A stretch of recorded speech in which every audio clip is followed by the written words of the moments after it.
I'm Dylan Palacios from University of Southern California, and I'll be serving as one of your casters tonight. My name's Aaron Fawn from the University of Washington, but you can call me Kestra, and I'm here to provide some play-by-play commentary for you all. All right, now let's get started. So, again, we are playing on the preseason patch. So that means we are playing with brand new items that we have not seen for the past year. But we did get the chance to see them last week when we saw teams face off in our week 5 of Pac-U.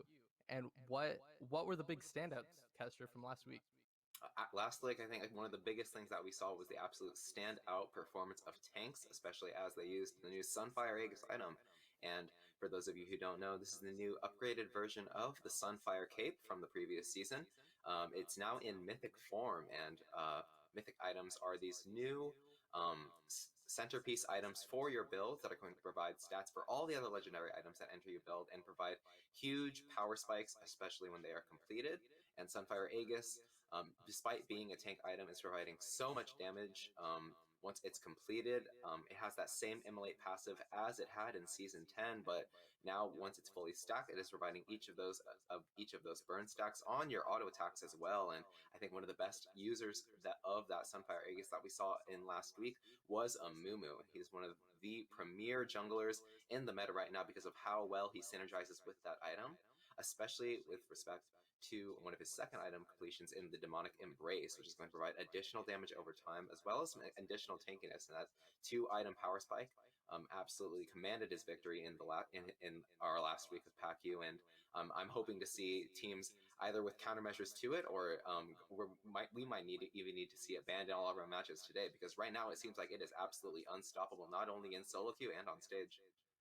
Yeah, exactly. I mean, Amumu just terrorized the one game that he was let through last week. And right now, with a totally healthy 6% pick rate over the last week and a half of preseason, Amumu holds a consistently almost 59% win rate. That is unheard of, and I don't understand why Riot are not even targeting him directly with nerfs, but I guess we'll have to see what happens in the coming weeks, because a lot of his success can be linked to the potential overtuning of Sunfire Aegis and Demonic Embrace, and because those synergize so well together with his dot AoE passive that Amumu has on one of his abilities, he not only can take any amount of damage that you throw at him, he'll throw back twice as much damage and will heal all of it back, because not only is he abusing these items, he is combining the powers of them with the power of Conquer, where he's just an unkillable monster. However, that's also in conjunction with the new Omnivamp provided by the Ravenous Hunter, formerly just applying 2 damage, is going to now enhance all of it. And, that's one of the picks that we're going to be looking out for now. But we're going to be heading into the draft immediately for our first game of the night, which is going to be between the University of Washington and the University of Colorado. And of course, we talked about the power of those tanks, but there are plenty of different ways to play the preseason as well.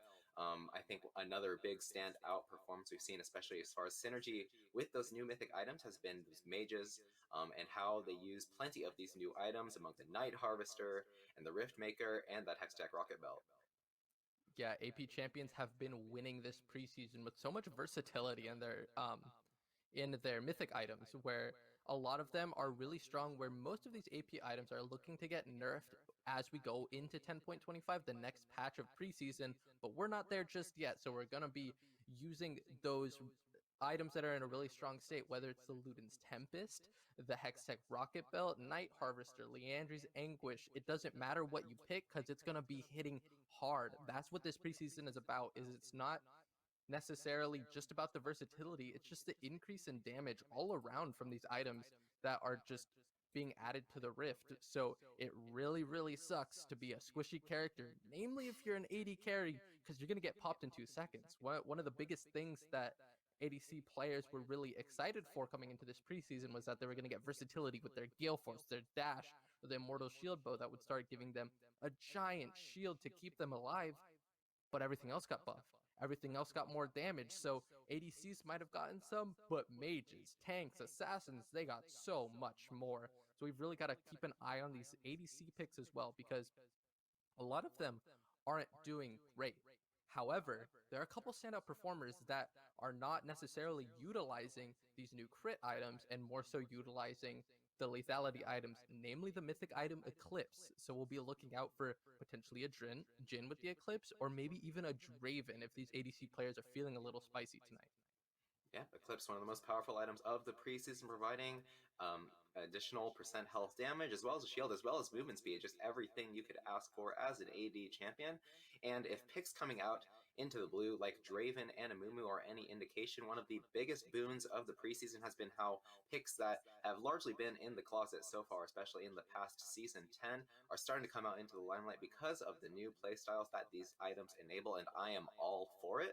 I love to see how these teams are able to adapt to these new items, whether the niche picks that a lot of these players have are able to come out. I'm thinking of things like the Katarina, that might not be such a mainstay in competitive play, but is absolutely a big winner in the preseason.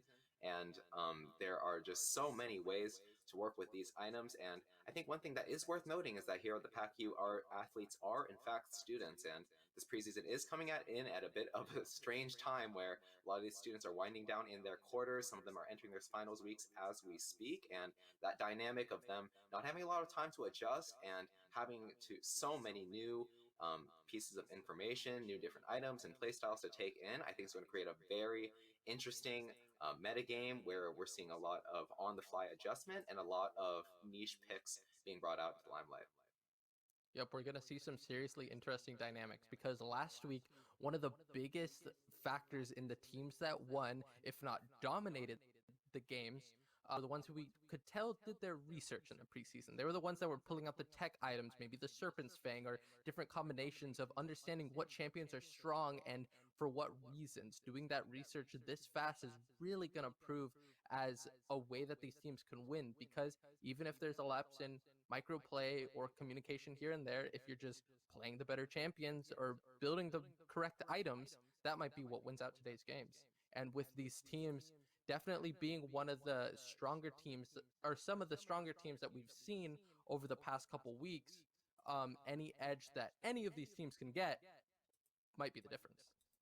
So it Here looks we like are we are headed getting into the into draft draft for already. game one, and the first ban looks like it's a Galio, and the second is Samir. Samir is a terrorizing champion who is not only dominating the end of season 10, but is one of the best AD carries in the preseason so far. It feels like whenever you play against her, she's just got an answer for everything. And there it is, that Amumu ban. Thank goodness. Honestly, there might be some answers here and there, but I'd rather see a bit more flexibility coming out of these drafts. I don't know how you feel about this, Aaron. Yep, 2 weeks into the preseason, it's difficult to come up with countermeasures already, especially against such a terrorizing force at a 60% win rate. And I like this adjustment. Just coming out with the blue side ban of such just such a terrifying pick is definitely going to be expected at this rate. And of course, there is the Galio ban as well. Addis, the mid laner of University of Colorado, he isn't much of a Galio player, but Galio, a great user of the new Hextech rocket belt. He's able to use the movement speed it provides, as well as the extra damage to great effect, and that one's got to go as well. And now Camille and Ashe going to be banned out as well on each side. Yep, this Ash ban is definitely interesting. However, one of the items that I didn't mention when running down the ADCs that is showing up to be a really strong choice is the Ginzu's Rage Blade. What it does now is it converts crit chance into on-hit damage. And with Ashe, her passive already takes away her crit chance, giving her damage and an increased slow. However, you just tone that back, get some more AD out of it, and it's just kind of a better Ashe passive. And it looks like we're actually getting a Sejuani ban from University of Colorado. One of the tanks that I didn't expect to get banned because maybe she isn't one of the highest performers when it comes to stats in comparison to other tanks, but maybe it's something that University of Colorado just doesn't want to deal with specifically. Doesn't want to deal with all the the single target lockdown that she provides. And it looks like our first pick of the night is going to be Jhin. Jhin, one of those high performing AD carries that can build the Eclipse mythic item, the lethality, Omni Vamp, shielding that item provides. And it looks like University of Colorado are going to respond with this Graves. Graves, another one who can utilize lethality, maybe crit, some attack speed with more versatile items coming out this preseason. He's someone that can really just diversify his build path to whatever the game needs. Yep, he's going to make great use of the new item, the Collector, which is a new lethality item that is also providing crit chance and an execute at low health. And look at that, the Ornn is going to be picked up by University of Colorado. Both top laners I know of are avid Ornn players, especially the top laner of the University of Washington. And it looks like Colorado going to pick up something, a bit of a boon for themselves by getting themselves a strong pick, as well as denying one away from the University of Washington. But University of Washington, Oshawott, their AD carry, has a very diverse champion pool, but it looks like they can prioritize the Jhin in any case and pick up a Hecarim for themselves. Another very strong jungler on this patch, and even if he's not using that Sunfire Aegis, he's using the new Sheen items to very great effect. Trinity 4 is going to provide him additional movement speed and base AD, and the Divine Sunder as well is also very strong, but here's another very strong pick on this patch. It is Kayle coming out in the mid lane. We could assume that this Kayle is going to be going into the top lane because Kayle really likes those tank matchups where she can just sit back, not get too punished, and scale throughout her weak early game and then get to her spikes where she can utilize um, one of the new mythic items to great effect, the Rift Maker that gives her AP and Omni Vamp. Combine this Rift Maker with the Nash's Tooth that now um, puts more emphasis on hit damage, on AP, on attack speed in removing the CDR that we used to see in the Nash's Tooth of old. She can just attack you so fast and shred you down once she hits that 2-item power spike, hit level 11, and then the game just kind of falls into her lap. So if she's able to get to that point without Ornn or Graves putting her down too hard, it might spell doom for University of Colorado. And it looks like after the Ezreal pick for University of Colorado, we are getting into our second phase of bans where it looks like we got that Yone out of here already. One of the interesting developments of preseason is Yone and Yasuo. They saw the crit nerfs where it's starting to do less damage, and they said, well, I have crit in my kit. There's an item that just gives me damage for building crit instead of just the nerfed buff that um, we would gain from our kits. So let's build Ginsu's Rage Blade. So it looks like University of Colorado don't want to deal with that. Yone also one of the premier picks for the mid laner of the University of Washington. And that's going to mean that Colorado is going to identify that this Kayle is in fact headed into the top lane. And I think Kale's going to have a great matchup into the Ornn because of that ramping true damage, as well as the synergy with that Nashor's Tooth, like you mentioned. And Swain too, he can go in at many lanes, and one of them that I think that University of Colorado is looking out for with this ban is in the support role, especially with the new item, the Imperial Mandate. Yeah, Imperial Mandate is one of the items that over the weeks or over the time of preseason that we've seen going on, it's been getting built more and more. At the start, mages and enchanters weren't doing so well, but once people realized you don't have to build Moonstone Renewer or the more expensive mage items for your mythic, you can go Imperial Mandate, that if you immobilize a champion, you all of a sudden get a burst of magic damage if an ally attacks that target. And someone who can throw out a lot of immobilization is Swain, and who will benefit from that AP and mana regen in lane. But it looks like University of Colorado are going the safer route in their bot lane and going Braum. It looks like they're they're gonna have that nice weak side control, um, and give more attention toward the top side to hopefully put this Kayle in the dirt. And you can't see it on stream right now, but the University of Washington's final ban was the Twisted Fate. So don't want to give University of Colorado that roam potential to again put down Kayle before she can scale. University of Washington also in their fourth round pick is going to pick the Akali, someone who can really take mid lane by the reins if she gets an early kill or two, and then terrorize the Rift. Yeah, I'm not surprised to see the Akali come out. It is the second most picked for Pasho from the University of Washington after that Yone, which was banned out. And of course, Akali using either the Rift Maker or the Night Harvester very well, either if she wants that ramping true damage or if she wants to apply that instant burst to any member of University of Colorado. But here's something that's a bit surprising. It's going to be Zyra coming out as the support for the University of Washington, and I'm interested to see which of those mythic items she decides to opt for, whether it's the Everfrost to provide that instant root, or if it's going to be the Imperial Mandate, like you mentioned, which is synergizing so well with those AP supports who can proc it easily. And now Colorado, they've got that unit we've seen so many times over at the World Championships in the past.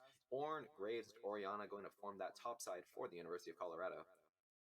It's definitely interesting to see the combination of giving yourself the opportunity to maybe get a stronger mid lane champion, someone who can roam and put Kale into the dirt. When you get that Ezreal and Braum who can just stay there self-sufficient and have Graves give so much attention to the top side, but Orianna just doesn't synergize with that. Sure, they can just scale up, but is Kale just going to scale even harder? You've got tanks, but you've also got the Zyra as an answer to the Braum, the Graves, and the Ornn, who maybe instead of building the Everfrost or the Imperial Mandate, she builds Leandri's Anguish, something that will give her so much burn damage from max health and will just kind of shred these tanks. No one said that support should just have to look to defend their AD carry. What if she just wants to out damage her AD carry? What if she wants to shred the tanks for Jhin because we know how awful he is at dealing with them from full health? Jin might have an execute on his fourth shot that can really deal some damage to these tanks, but it doesn't matter if you can't deal damage to them in the first place because it definitely does not synergize with the Jin wanting to build that such a strong lethality item in the Eclipse Mythic. Is he going to opt for maybe slightly weaker items in the crit mythics like Gale Force or Mortal Shield Bow, or is he just going to say, screw it, go Eclipse, and then just run for these squishy characters, run for the Orianna or the Ezreal, put them in the dirt, and let Zyra and Kale do the rest? Yep, and it's those carries like the Jin and the Kale that make me think that the Braum is a pretty good pickup for the University of Colorado, able to mitigate a lot of that ranged damage. But one of the issues I do see with this University of Colorado draft as it plays into that of the University of Washington is going to be whether they're going to have the lockdown to deal with the Sakali and as well to deal with the Hecarim. If they aren't able to keep those two in check, they might just run over the University of Colorado team and create a lot of space in these team fights for Kale and Jin and Zyra to do whatever they please. Of course, on the other hand, University of Washington, not without much of a true frontliner in their hands. Hecarim is there, of course, and he can offer that kind of tank build in the form of the Divine Sunderer as well as the Death Dance and the Sterax Gauge that we've seen. But with that early Sheen item, he is going to be on the squishier side. But of course, University of Colorado not providing much in the form of burst damage aside from maybe Orianna getting a bit ahead. University of Colorado is going to be trying to scale with the Orianna and the Ornn, and as well as the Graves, who's getting a lot of new options in the form of the crit in conjunction with the lethality. And I think if they are able to get off the ground and start to create that gold disparity, and especially with the divide of the masterwork items provided by their top laner, then the team fights might start to look their way, though. But I think with University of Washington, there's a lot of outplay potential in those team fights. Yeah, I'm really excited to see what happens when the Hecarim and the Akali take 6, once they're able to start making plays around the map with all the options that their kits provide. Are we going to see Hecarim just start instantly tower diving this Orianna, put her in the dirt, get Akali ahead, and then Akali just starts ulting in everywhere, getting some sick outplays in maybe these Dragon or Rift Herald fights? Because I think that they've University of Washington have nice insurance in the Kale, but they also have options to make things happen in the early game, especially near the bot side, because Jin and Zyra are such a potent early game duo, and they can really start dealing damage to this Ezreal and Braum early. Sure, they have the options to stay safe, but that means Jin and Zyra, if they play their cards right, they're going to have priority. They're going to get these early Drakes, and maybe they really bust this mid lane wide open. That's where I'm looking for University of Washington to run away with this game. Because sure, Orianna, she can stay safe, but you can only stay safe or stay so safe when 4 people start tower diving you. So I'm really hoping that University of Washington get things going early because they have the tools to do so. But that is going to come down to a lot of precise communication to make these plays work. Because one misplay and all of a sudden the game just falls through their hands. Absolutely, that communication is the crux of competitive play of League of Legends, and like you said, there are so many different two-man units that we've got on the side of University of Washington, and if they're able to execute them, there's a lot to be gained. I'm looking, of course, at that bot lane in the form of Jin and Zyra. We've seen Jin definitely a mainstay here in the Pac-U Invitational, and always paired with one of these supports who's able to apply that damage from long range and enable that root to happen. Zyra, she's got those grasping roots, and Jin with the deadly flourish. If they can apply both their CC at the same time, especially if they opt for those high damage, high burst mythic items in the form of Eclipse and Leandri's Anguish or the Imperial Mandate, then that is going to spell a very dead opponent, and something very difficult for even the likes of Ezreal to get away from. And as well, there's Kale synergizing with either the Hecarim or the Akali. Hecarim and Akali both trying to dive into the backline of the University of Colorado and enable these dives, especially in their early game, to start to get that snowball going. And Kale is going to be there as well to let that happen and provide that invulnerability under the turret to make sure that Hecarim and Akali can apply that damage and then get out safely. Yeah, exactly. That divine judgment from Kale is going to come in clutch in some of these later team fights. Maybe that's the make or break that comes down on these objective fights. Maybe that's what starts swinging maybe the third dragon or the dragon soul in University of Washington's favor. But this is all speculation right now. This is all hopes that University of Washington can get things done early, or maybe University of Colorado, they just become an immovable wall. Maybe their early game they play it so reserved, so precise that anything that University of Washington tries to do, they just stick back and they try, and maybe they don't even have to get things done on this scale early. Maybe they'll just scale harder than her because tanks are so potent.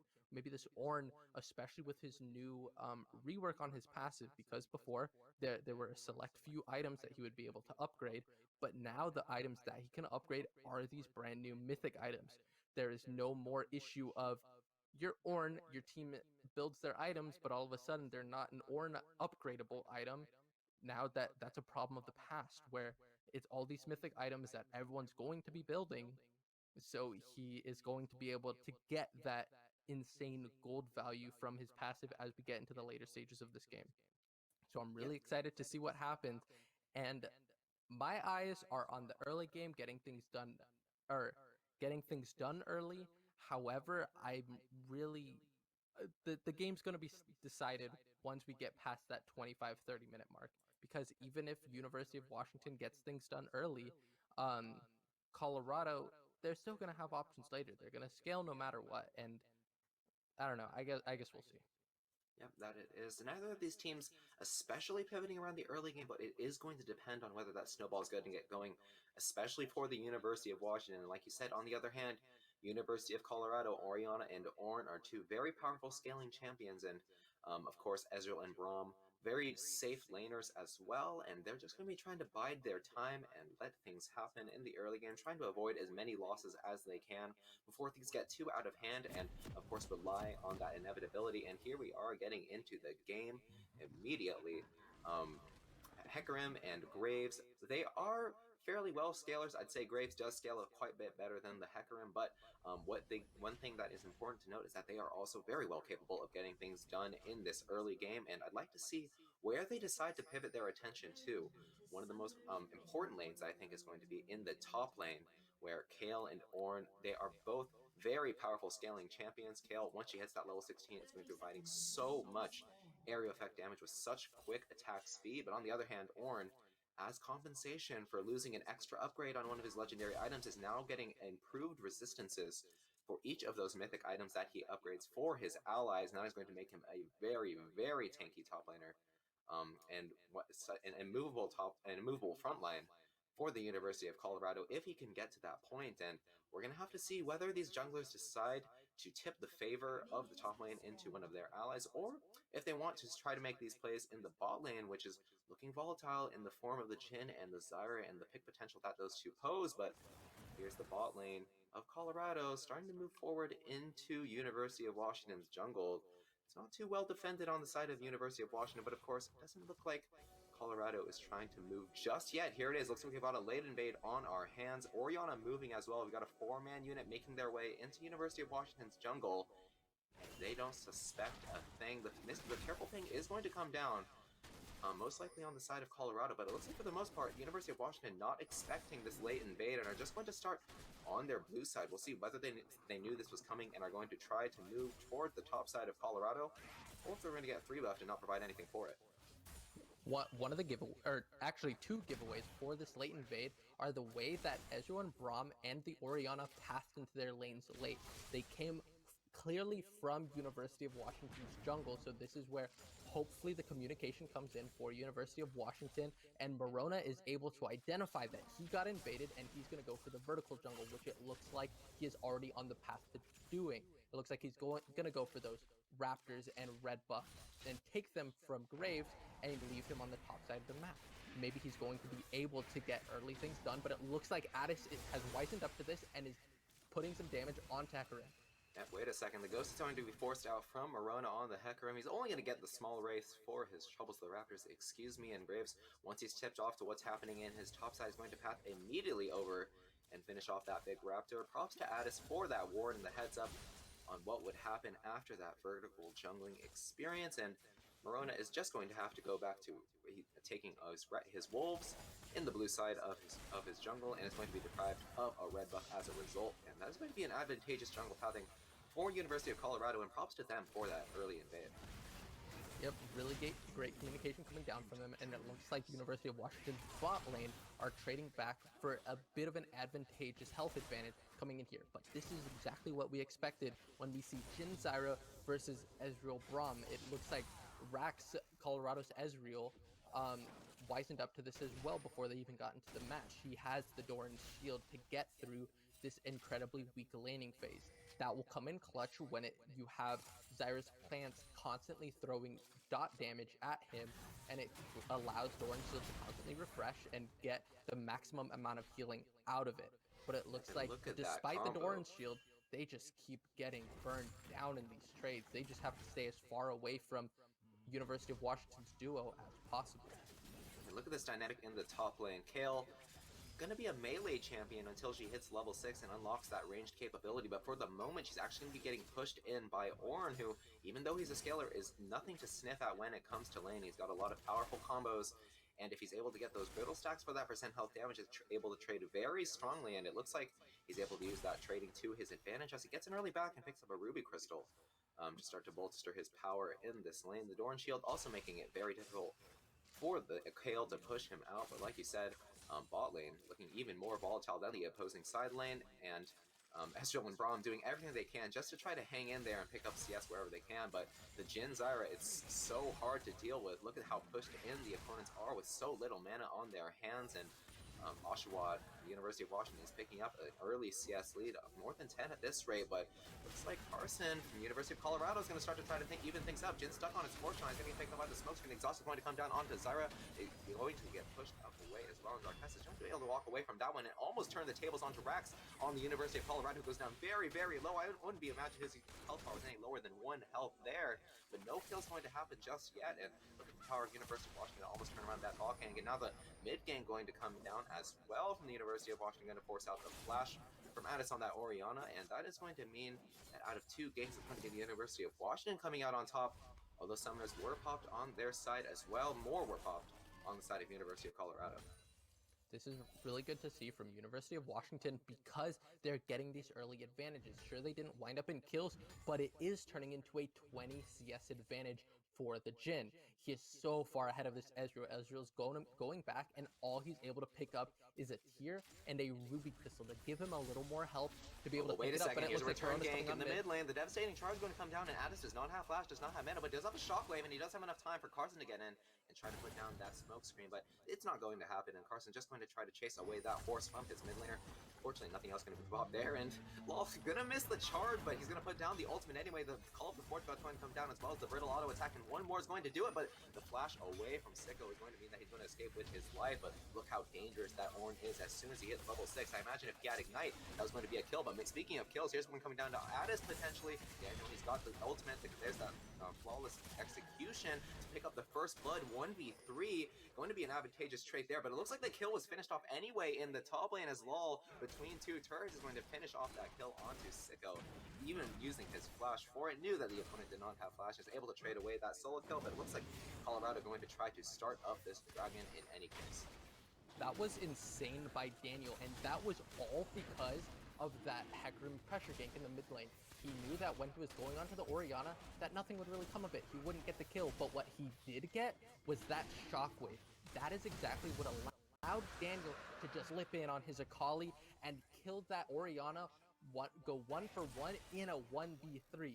He might have gotten a little too big for his britches because he went in, he probably didn't expect the Graves and the Braum to be right around the corner, but that didn't matter because he used his micro prowess on the Akali, and as you said, one of his top 2 most played champions. He clearly has mastery over him, and he showed right there in that perfect flash. Oh, shuriken flip play where he was just dodging everything as long as possible to get that kill onto Addis. And it might have been a 1-for-1, but it was first blood. He got more gold value out of that than anyone on University of Colorado could have gotten. So that was a really nice play from Daniel, and you've got to give props to Morona for pulling that shockwave off the start. Yep, you can see that jungler is starting to pivot around the mid lane, knows that if the Akali can get off the ground, then once she picks up that Riftmaker, it's going to be a very difficult time for the University of Colorado. Such a huge one-item power spike, providing damage over time, as well as hitting true damage with full stack. That's a full 15% damage amplification with that true damage, and Akali, one of the best users of it overall, and you can see she's opting for it with that Leeching Leer, and we can see the gold starting to look a bit even, but where it's allocated is not so even, as we see in the top lane. Ornn creating that advantage with that solo kill, but on the other hand, there's that innate 20 CS advantage in the bot lane from Oshawott on that Jhin.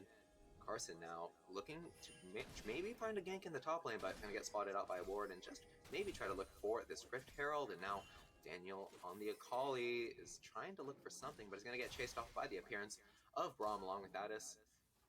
Doesn't look like the Rift Herald is going to be happening anytime soon, but now Hecarim and Zyra have both rotated it into the mid lane. We've got 3 members each here trying to fight over that Rift Herald control, but it's not going to happen just yet, as it looks like Morona and Daniel are going to make their way over into the top lane just to try to wrestle back that Fishing Control, and as well to pick up that Scuttle Crab that's going to be spawning shortly. But why pick up a Scuttle Crab when you can pick up its counterpart in the Rift Herald, which is going to be started up immediately. 3 members of University of Washington are here, but so is Ornn with the Call of the Forge God going to come down right now. The Root is going to keep the Graves at bay, but the Napalm is going to land onto 2. Law's going to go wide with the Devastation with the Steering Charge, but it's going to be enough as Cyrus picks up the kill onto the opposing support. Daniel now has to cut his way out as Carson uses that collateral damage to pick up the kill onto the opposing jungler. And now Sicko, he's a bit late to the party, and he might as well not have showed up, as now the Shockwave is going to land true after that stun from Braum, and that is going to be yet another kill. And University of Colorado taking advantage of a poorly timed Rift Herald call to pick themselves up a few kills. Unfortunately for Washington fans out there got a little bit greedy there. Like, sure, you spent the time to pull Zyra up to the top side of the map, but Ornn is just so far ahead. That was essentially a 4v3. Like, sure, Kayle was sitting there, but there's no way she can walk out of that lane. Ornn was just going to come down, make that a 4v3 fight, and use the Call of the Forge God just like he did. I understand that the Akali had the Leeching Leer, you had the Zyra in your back pocket, but you just are not strong enough to force things like that. You've got to wait for these mythic power spikes to come out to even attempt for these things. And hopefully gank top alone a couple times to give Kayle a bit of relief so that she can be more than just a ranged minion right now.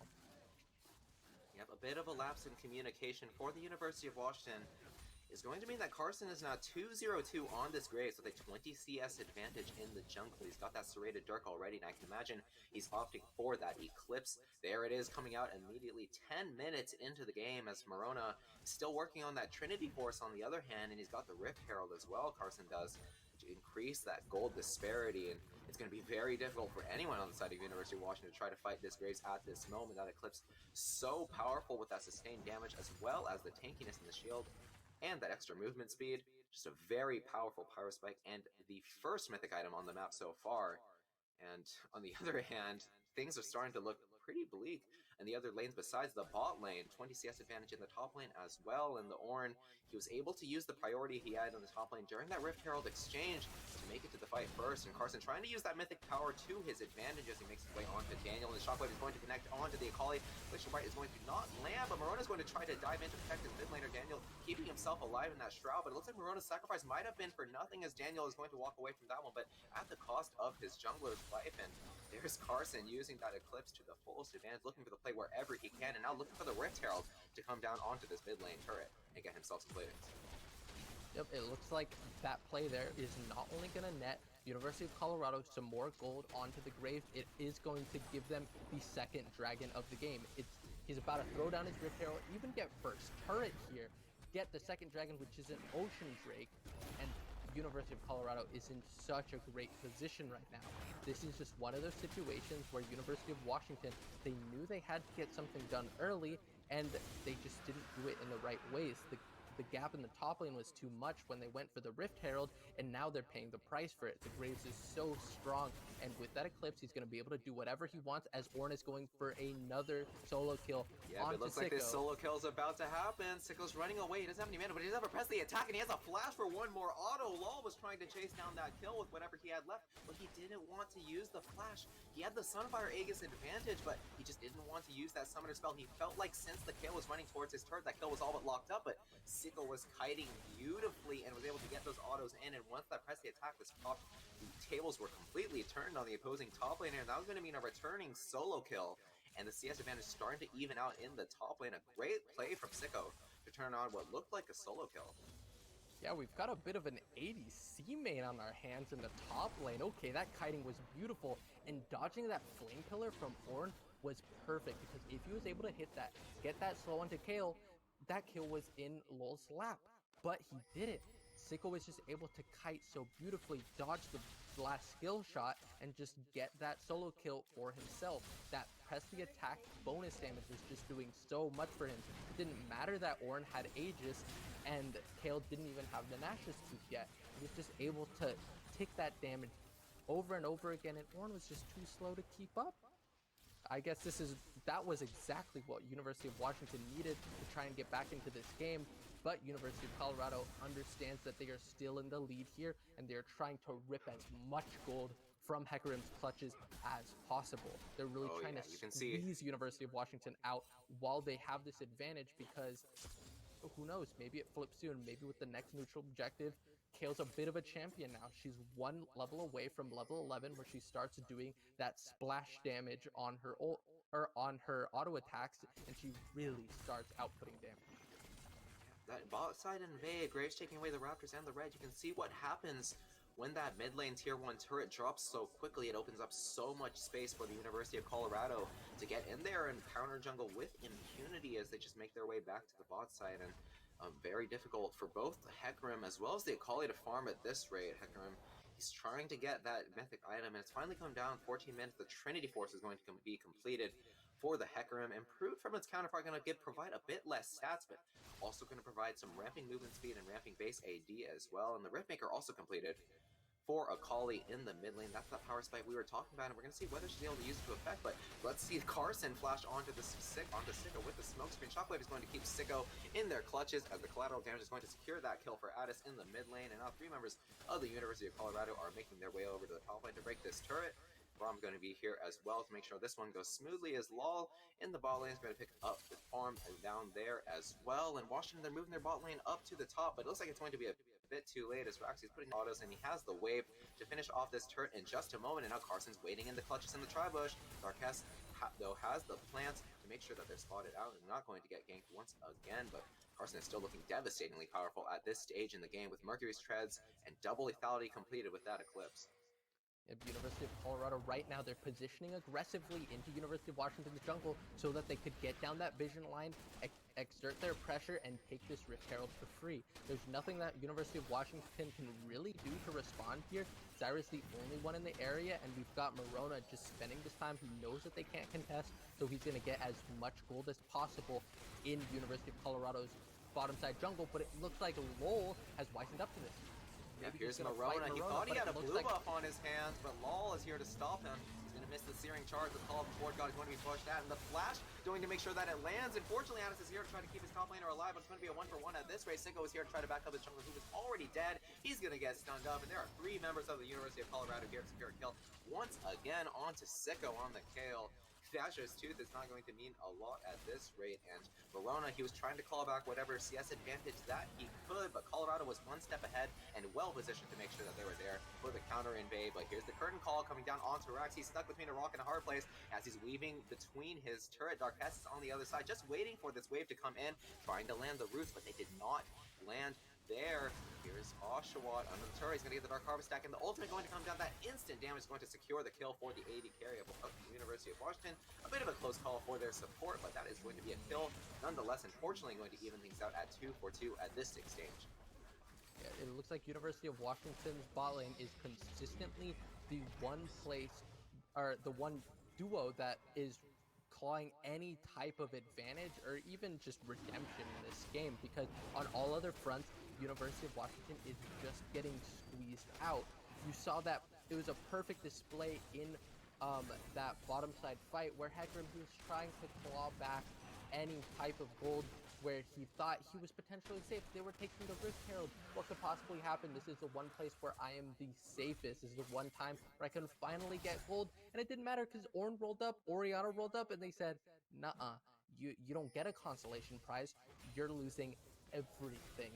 You're going to lose everywhere. We're going to take everything from you, and we're going to win this game. But Daniel has something to say about it.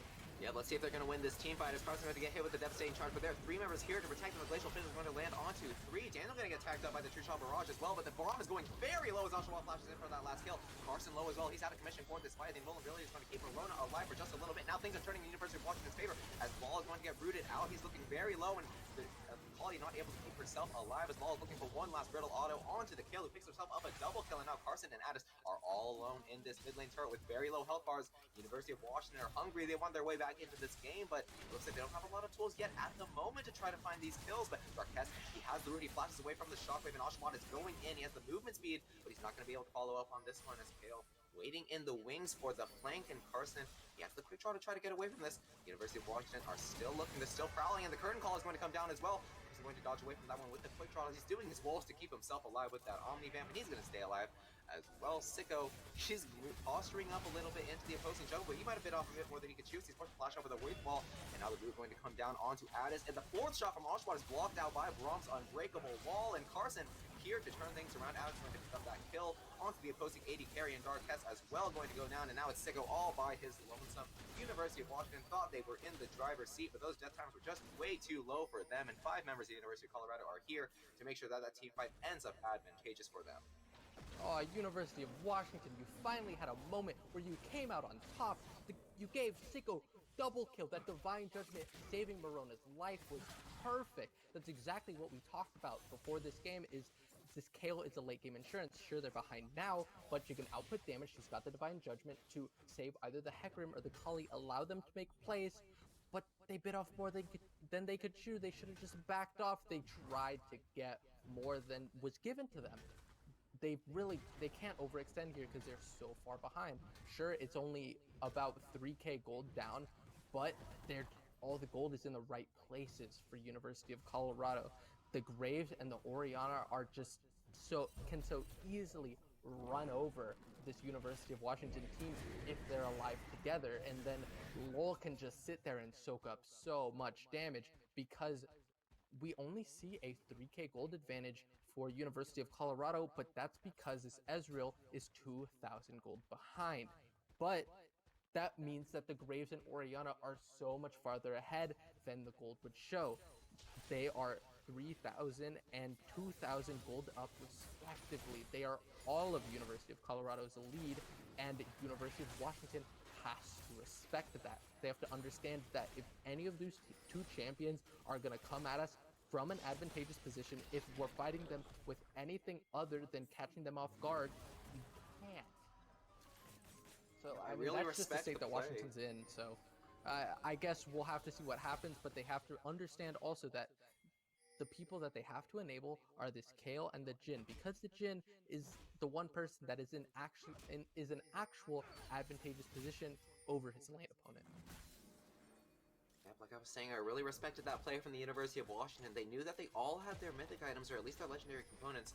Kale with the Nostrous Tooth is what I'm looking at, but they knew that they had something of a window there in that topside fight, and it looked really good for them, but then they were just overstaying a bit too much. Instead of trying to get back something of an advantage by taking that mid lane turret, perhaps, but now the gap is going to be increasingly widened as Carson is diving in onto Oshawott on the Jhin. He's forced to kite away from this fight. Carson is staying alive with that grid, and Marone is going to go in and go out immediately with that onslaught of shadows. And fortunately, University of Washington, nobody dropping from that fight. We can see how much more powerful Colorado is at this rate, and they're going to make sure they're known as this dragon is coming up in just a minute. We're looking at a 22-minute Cloud Soul for the University of Colorado, an absolutely crushing performance when it comes to dragons. But University of Washington, they are not looking strong enough to try to fight this, but they might just have to, because a soul is such a powerful permanent advantage, and They're going to try to back and pick up whatever item component completions that they can.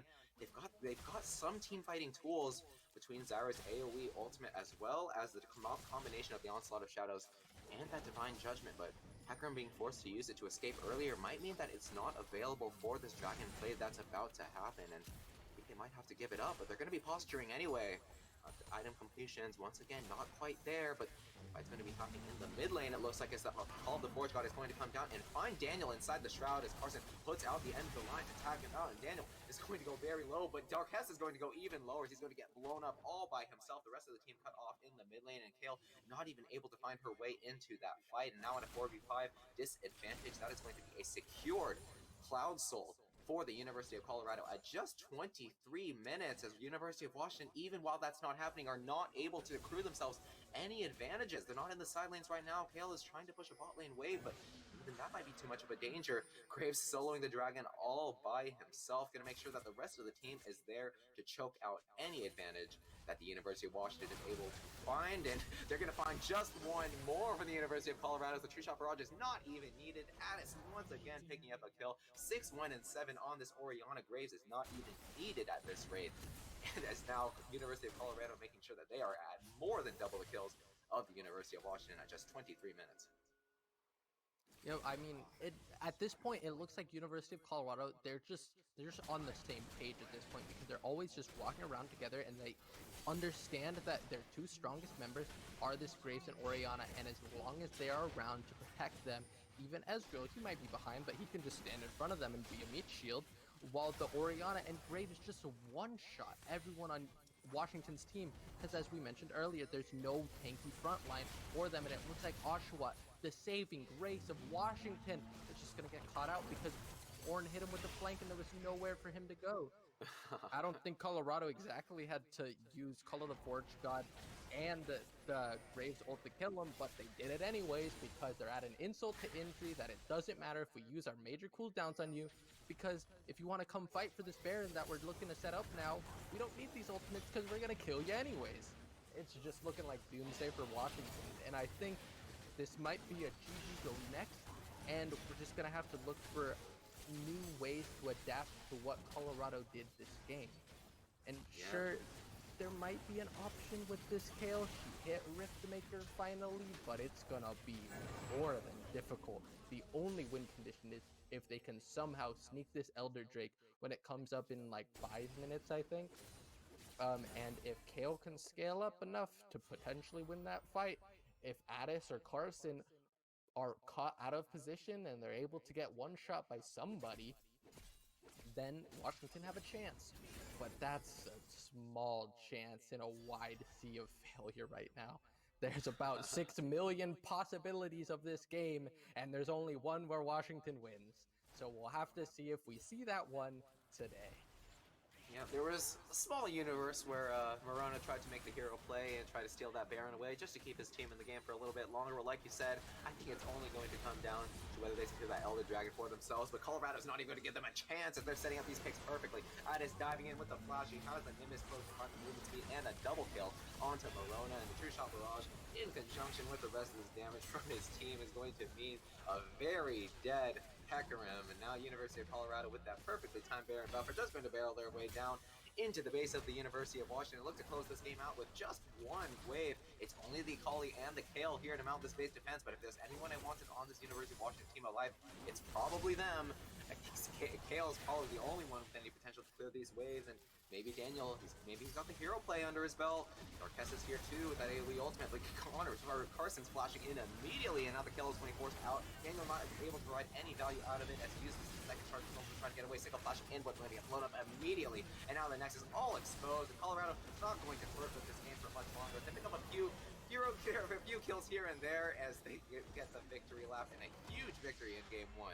Very crushing defeat for the University of Washington.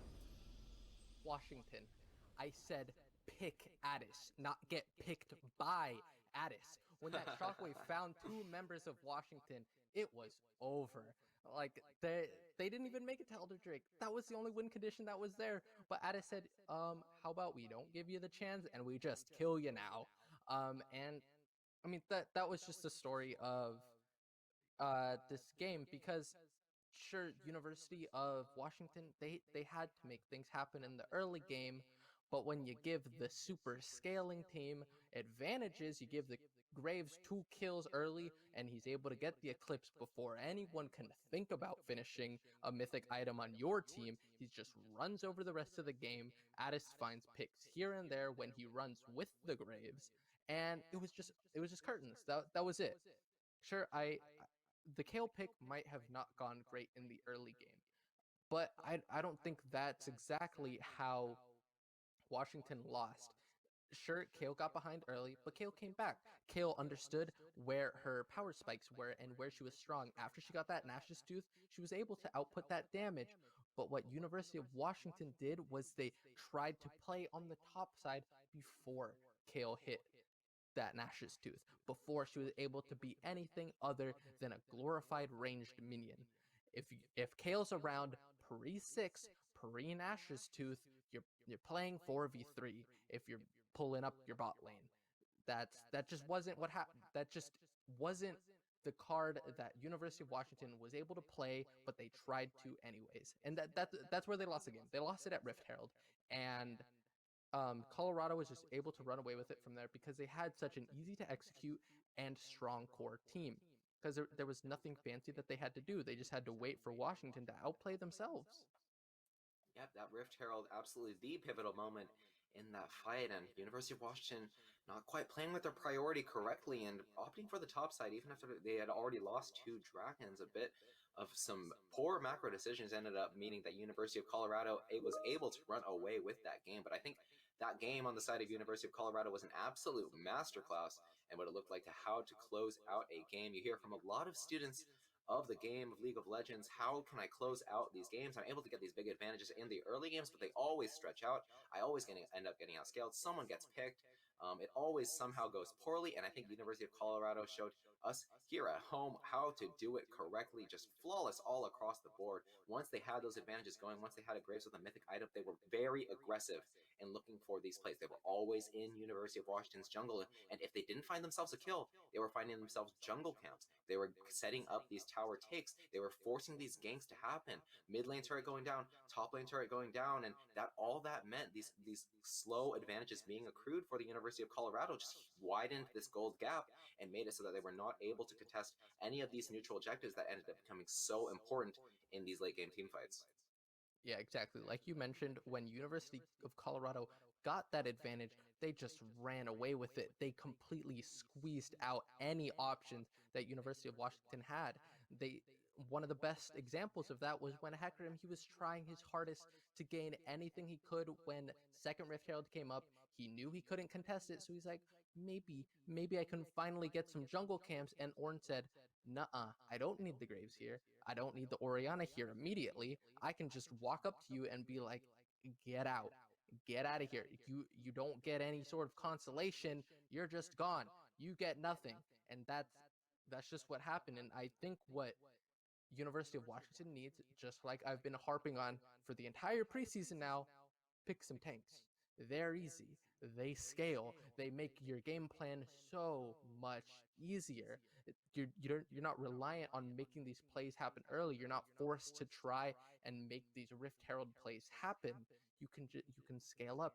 You can get a strong core because as soon as someone slips, you can just run away with the game because you run your big burly tank man run around with your carry and you make him unkillable.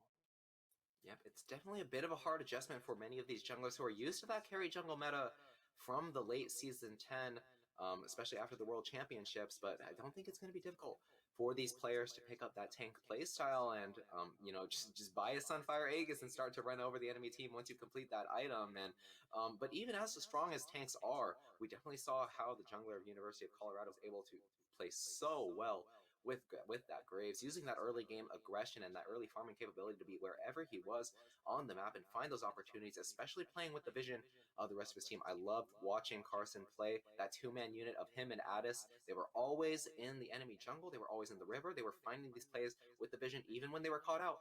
They always had the advantage, and even when University of Washington was trying to set up these picks, they had the power to turn it around because of how easy to execute that 2-man unit is. And maybe if we're looking for execution execution simplicity, it might need to come down to those tanks like you mentioned, and hopefully University of Washington has some under their belt. But I think another bright spot to look at for the University of Washington was that bot lane. We talked about how the Hecarim was going to be playing around either of his solo lanes, either to nudge Kayle in the right direction to make sure that she had the advantages she needed to scale into the late game, or whether he wanted to start to snowball that Akali so that she could start to push out those waves and exert her pressure around the map. But we saw how well the bot lane of University of Washington was able to play even without any jungle assistance, accruing that 20 CS advantage throughout the game and forcing that Ezreal into such a meager position. And maybe that's what they need, is to play around that bot side and try to enable that Jhin. But we're going to see what they're going to opt for this game, as University of Colorado is going to lead this ban phase off with the Camille.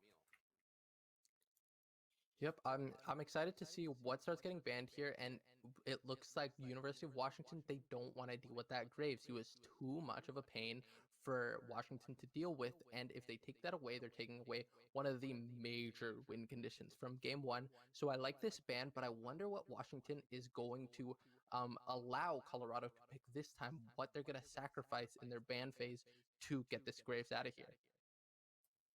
Yep, so hard to deal with how well he's able to use the Eclipse, and maybe it was just because of how University of Washington had those slip-ups in the early game. But either way, it looks like they do not want to deal with how much damage this champion is able to put out. And now Sejuani going to be banned out by Colorado. They must know something we don't, because of how much I know that the University of Washington's jungler likes to play those carries. But now it's going to be the Ornn banned out by the University of Washington. It was very difficult to deal with in the later stages of the game, but especially in the early game, where he was finding those solo kills at level 6, really abusing the Kayle before she hit level 6 and had a lot of that power. And University of Colorado's top laner knowing the limits of that champion very well, and University of Washington going to respect that as much as Colorado is going to respect the Jhin pick, which was able to accrue many advantages on its own in the bot lane in conjunction with that Zyra. And Jhin, of course, very staple ADC in the meta right now, going to be pinched out for the University of Washington. But fortunately, I know that Oshawott on the University of Washington has a very diverse AD carry pool, and I'd like to see how he decides to adjust as we're waiting for their third ban. It looks like Colorado are respecting that Washington's one saving grace from last game was the Jhin, or was Oshawa on Jhin, but it looks like Washington are going to sacrifice one of the biggest picks of the patch, from banning There's it before to allowing a Mumu to get picked by Colorado. That insane tank that I can only see running over this game, and it looks like University of Washington are going to opt for the Kha'Zix. From my understanding, Kha'Zix is one of Amumu's better matchups. Kha'Zix can't do a lot to Amumu, and Amumu can kind of just free farm throughout his jungle. So maybe University of Washington's jungler knows something that I don't, but I'm really scratching my head at this pick. Yep, I can definitely attest to Kha'Zix being one of Amumu's worst, or one of Amumu's best matchups, excuse me. But maybe University of Washington, they've got this double assassin jungle mid-core set up already, and maybe they're going to be trying to use a lot more of that roaming. Akali didn't get a lot of opportunities to create plays around the map, but maybe in conjunction with that Kha'Zix, they're going to try to make some spicy stuff happen. Well, it's going to be answered by Sylas, it looks like. Sylas, another great user of many of the AP mythic items available to him. He was always a great user of the Hextech Proto Belt, which is now the Rocket Belt, and even stronger in that regard. But there's also options like the Everfrost and the Leandries, of course the Riftmaker as well, and I'm very excited to see how he decides to opt for this game. But of course you can't ignore the power of this Amumu going to be locked in immediately for the blue side, and Ashe going to be locked in for University of Colorado. It's not Ezreal, but it is a similar safe side, or safe bot side pick for the University of Colorado. And it looks like they liked what the dynamic that they had going on in that first game. Their bot laner, even as he was losing CS, was not getting picked out, even with such an aggressive against such an aggressive bot lane duo. And now the Leona going to be locked in for University of Washington. It looks like this comp is going very all in. I'm going to be diving into the University of Colorado. I'm going to try to put out that damage as much as they can. Yep, looks like University of Washington are not going to edge away from the aggressive bot lane and are actually going to turn it up a notch, where Leona is just able to respond to Ashe's engages, because when either of these bot bot laners tick 6, we get very strong engage tools out of Ashe's Enchanted Crystal Arrow and Leona's Solar Flare, where they can just stun their enemy in a second and everyone else can collapse.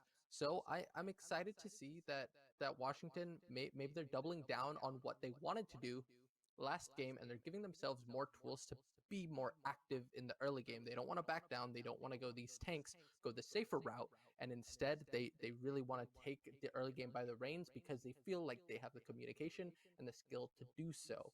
And Colorado is once again going for safer picks. They want to scale up and they want to back up, let Washington make their plays and take advantage of when they make a mistake, and then just take over the game from there.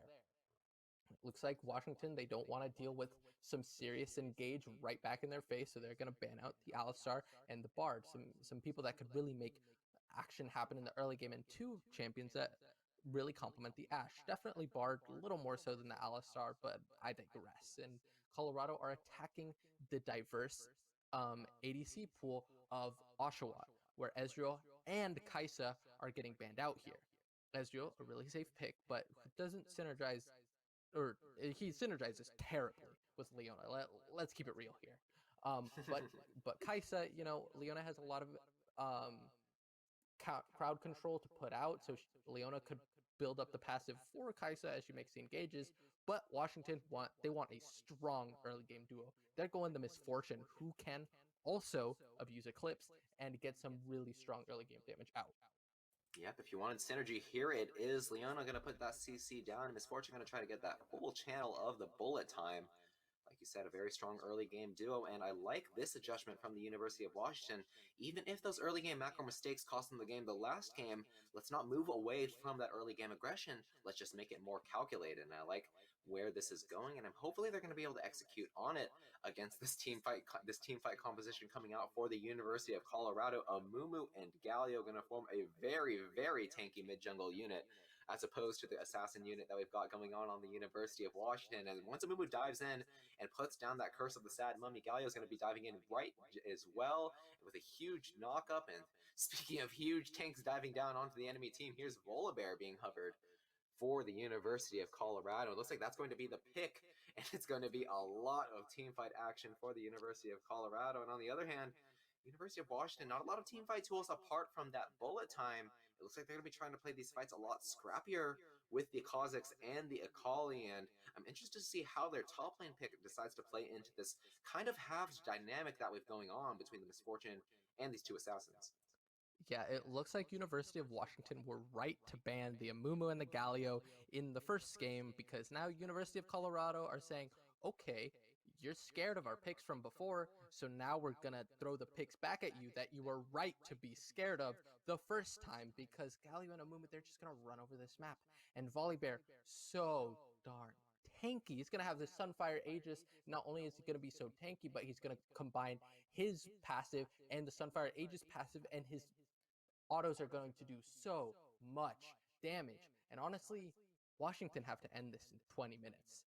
That's the way they win this year, because sure, they have the Victor with who can do a lot of damage later on, but it's not going to be enough when you've got an Amumu, a Galio, and a Volibear.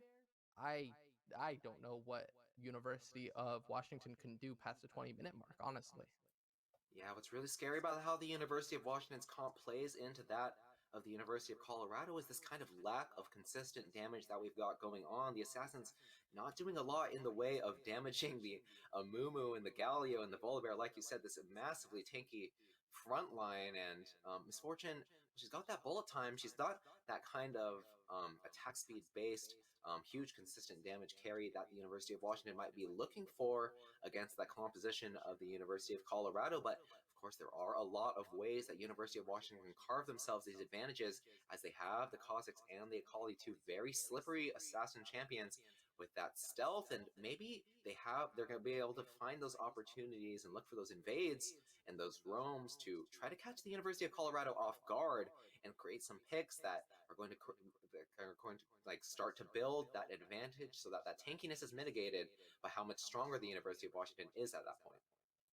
Yeah, but speaking of roaming, sure, Akali might have tools to go, but so does Galio. That's what Galio wants to do. He wants to enable these side lanes or even just protect these side lanes. Maybe as University of Washington try and make things happen in the early game, Galio's just going to be around every corner. And he's such a great tool to resist damage or resist the pressure that University of Washington are going to try to put on Colorado. And he's just going to enable his team to scale up so easily. Yep, and I think what's great about that Galio pick is how it plays into this double AP topside that we've got on the University of Washington, Akali and Victor. And I do want to point attention to this Victor pick.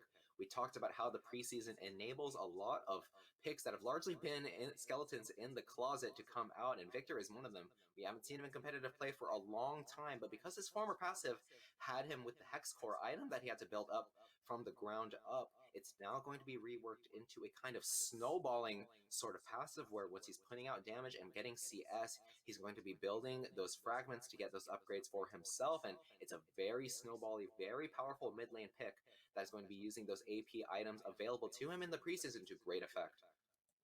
Yeah, I mean, I'm sure if anyone has been paying attention to these league compilations that have been going on over the past couple weeks, Victor just one shots everyone probably 10 times per compilation, and they're being uploaded daily. Like, this man does too much damage, and he got nerfed in the preseason. He was one of the people that got hot fixed. They reduced the compensation that he got going into this preseason because Riot thought, man, Victor's been weak for a while, and I think preseason he's going to be even weaker. So I'm going to give him more AP ratio on his E and the Aftershock, but it looks like he does too darn much.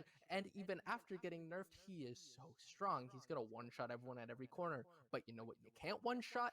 A Galio, an Amumu, and a Volley Bear. Sure, I mean, the ADC is going to be real scared, but I don't know who else. Yep, and I think the jungler of the University of Washington has these two very powerful soul laners to play around. Whether it's the Akali or whether it's the Victor, they're both very snowbally champions that are going to be able to exert that pressure around the map, even in response to the ultimate from Galio. But of course, another thing to look out for is that bot lane of the University of Washington. They've got another very aggressive unit down in the bot lane, Leona and MF. Great synergy there, where Leona is able to provide that lockdown for MF to apply that damage over time. And while they did create a lot of advantages just by merit of their aggression in game one, they weren't able to find those kills, and that's a lot of a testament to how safely the AD carry of the University of Colorado was able to play in that game. But maybe they're going to look for a lot more of these dives in the early game with this Kha'Zix, which a lot of it wasn't happening in the early game, especially when it came to the bot lane in game one. Yeah, that's exactly what I want to see from University of Washington is put all the attention on bot lane. Oshawott good. He can carry. He's got the moves on the ADC, but you've got to get him ahead. You've got to put your resources onto him because he's the way you win this game, not by trying to make things happen in the jungle or in the mid lane or even the top lane. You've got to go full on this bot lane. Hope that Oshawott can just run over the game by breaking open bot lane, getting Leona to get these mad solar flare engages, and that's how you win the game before 20 minutes. Anything other than that, anything other than getting a crazy dragon advantage is just asking to lose. Yep, no matter what lane the jungler of the University of Washington decides to play around, what I am looking for is any kind of that early game aggression, as long as it's being calculated and as long as it is in line with how they are able to work with the priority in their solo lanes. I don't want to see another mishap around that Rift Herald where Kale's not able to walk and they just walk straight into the Call of the Forge God and get wiped and lose the game on the spot. I want to see them making more of these plays in the early game, especially around some of their stronger units. Akali in game one had that first blood, and Jin, of course, was very far ahead, and we just weren't seeing a lot of the plays come out on the side of University of Washington. They were losing two dragons, they lost Rift Herald, and they lost everything across the map, and hopefully they're going to try to force more of the issue in the early game, especially with this composition that is not going to last once we get into the late game, and once Amumu and Galio start to get these items become absolutely unkillable in the face of the University of Washington. Yep, I mean, I'm really sitting here trying to figure out ways that Washington can win this game, ways that they did not just get so giga out drafted, but I think that they did. Like, if you've looked at preseason at all, you understand how insanely strong tanks are. It's all about tanks right now because sure, everyone thought it was a doomsday scenario for tanks before the preseason because they're like, dang, all this new damage coming out and we didn't really get more resistances for tanks. They're going to get popped in an instance.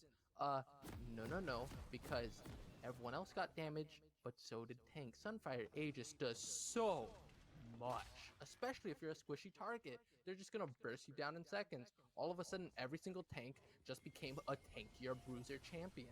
They're just going to run over you, and it doesn't look like Washington have a whole lot of bulk to resist that Sunfire Aegis damage. But we're going to have to see as we are getting into the game of Colorado against Washington. We've got the level 1, and everyone looks like they're just sitting on their 5-point protection to make sure that invades don't happen. No one's looking for anything cheeky. We're just keeping it simple. Yep, University of Washington keeping their defense a bit more in line this game around. In the first one, they had that little pocket in the bot side jungle available, and because of that, Colorado was able to create that advantage through that late invade on the red buff, which University of Washington never found the ability to answer back for, and it looks like things are going to be much safer this time around. We've got the 5 public defense ready, and it looks like no invades are going to be happening at this rate so far, and like I said, Amumu's got a great matchup into Kha'Zix, but if Kha'Zix can try to play around some of those windows of opportunity that he has in the early game before Amumu gets those items to go a lot tankier, maybe he can find those advantages. And with him starting in the bot side, maybe those advantages are going to be found in the top lane, which can definitely look to be a bit of a volatile lane whenever Akali's involved. Both top laners, I can imagine, are going to be looking for those aggressive trades, and whether or not either of them come out on top, I think both of them are going to be ripe for the ganking, as Amumu as well is going to be starting in the bot side. Going to solo those Raptors out, and we're going to see whether Carson on this Amumu decides to opt for the full clear or wants to try to contest the Raptors with his solo lane priority against this Kha'Zix. That remains to be seen. Now look at the power of Volibear in the top lane, forcing Akali to back away from this wave with that shield, but she's answering in turn with that 5-point strike. Doesn't have the grasp of the Undying though, but with the Conqueror, she's going to be stronger in those all-ins that I imagine aren't going to be happening for quite some time, at least until Kha'Zix decides to path up to the top lane as he's making his way to that red buff. But you can see Amumu didn't even want to go for the red buff. He knows he has to be in time for that top lane gank, and he's going to go straight to the blue buff to try to meet the opposing jungler in turn. Yep, it looks like Akali is finding a bit of an advantage over Volibear in the very first level of the top lane, but that's where Akali's stronger. She has a lot of potency on her level 1 because of that 5-point strike. She's able to reset her passive and come in with those nasty auto trades. However, once Volibear ticks 3, he's gonna have his base kit, but Amumu got a little too greedy on his first clear, and it looks like he's gonna pay for it with Kha'Zix. Just gonna get a bit of a cheeky invade, gonna take Amumu's topside jungle, and he's gonna be there in time for that topside jungle gank and potentially get a Akali a bit of a lead. Yeah, this is what I was talking about. Kha'Zix, he knows he has to find those windows. Level 3 is one of those windows, and he knows if he can go buff, gromp, buff very fast for Kha'Zix to take, because those camps are all isolated, he can be there just in time for Amumu to be doing the blue buff. But Carson, he was trying to double camp, and he was not tanky enough to sustain the gromp and the blue at the same time, and because of that, he had to back away before he could even get killed by the Kha'Zix. But even with the University of Washington not able to find themselves a first blood at that angle, it is going to mean that the Amumu is very far behind at 3 minutes and 40 seconds with just 8 CS against 24 from the Kha'Zix, University of Washington. He's going to try to pick himself up a Scuttle Crab as consolation, but he's still got his entire bot side available. And Sicko, because his Kha'Zix was taking that entire blue side, those entire blue side camps, he has so much priority to take these aggressive trades and start to work up something of an CS advantage, as he's already got 10 going against his opponent. Yeah, my thought is that Carson might not be the most avid Amumu player, and kind of just saw that he's doing really well in preseason, but hasn't really given him a shot because maybe he thought before, maybe he's played Amumu before and thought that he could do blue and gromp in your first clear, do it healthy. There's some changes to the jungle items, my guy. Jungle paths are different now. You're not as healthy as before, and clearly not even healthy enough to live the gromp blue buff, let alone Kha'Zix invading. So, lesson to everybody, before you play on stage in front of people streaming, maybe test out the champion before you pick them at all. One game even. Yep, that was a testament to one of the changes in the preseason, which was that the healing from those AoE camps was a bit reduced, and now Kha'Zix, he's looking for the early game play. Here it is, the Zenith Blade is going to go wide from Gavons, who has the flash, but now Kha'Zix is all by his lonesome in the midst of two in the bot lane, but he's able to pick himself up the first blood, gonna use the flash to try to get away from that one. It looks like the TP was cancelled, actually. Fortunately, a Dark Harvest attack going to be picked up by Oshawott. Rax is keeping up the chase as the bot lane is looking very low on the University of Washington. The bandage toss comes out, but does not connect on the champion. Kha'Zix gets blown up instantly. Missing the bandage toss is going to spell death for him as he dives into the University of Washington with no stun and no health and no damage. And that's going to mean 2 kills for the University of Washington and a brilliantly turned around counter gank. Yeah, what a great play by specifically Daniel, because he's the one who stopped Addis's TP coming down into the bot lane. He used that Victor stun to block the teleport, and because if Addis had gone through, that would have been a doom for Washington. All 3 of their members would have been so easily dead, but instead, they kept their numbers advantage. Carson comes in, bites off a little more than he could chew, and, you know, messes up the micro of Amumu a little bit. You know, you miss the bandage toss, the only thing you have to hit, and again, Carson, play a game of Amumu before you play him on stage, please. He might be strong, but you've got to hit your bandage toss. But anyways, so now Washington are in the position that they had to be to win this game. You put your resources into Oshawott, and now he's got the serrated Dirk, and so does the Kha'Zix. As they're entering back onto the Rift, they can now start extending their advantages that they picked up and hopefully do what Colorado did to them back at them. They're going to start trying to choke them out at every turn, and let's see if Washington can get that done. Oh yeah, the tables have definitely turned.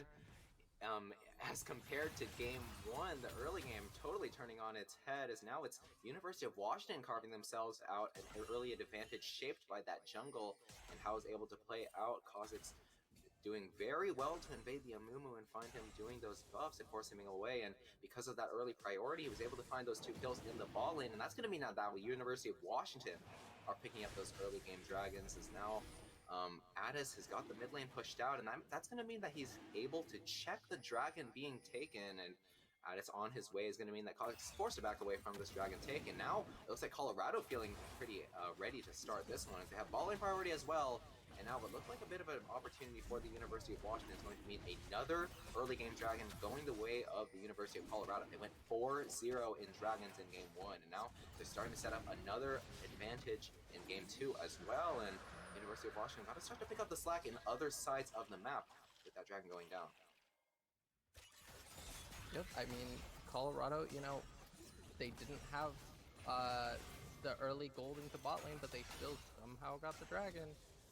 So that's a little concerning coming out of Washington, because you'd hope that with their advantages, they would be able to start choking out these neutral objectives, but it looks like Galio's going to be able to get this engage onto Oshawott. Yep, here's the play again. Carson finally going to hit that bandage toss onto Valmus Mori. He's going to go down very low, but the bullet time is going to keep the dive away. That damage over time is going to mean that Colorado has to back away from that one. Unfortunately, no one on the University of Washington going to go down in that 3v2 gank, but they're going to be forced to use their summoners, excuse me.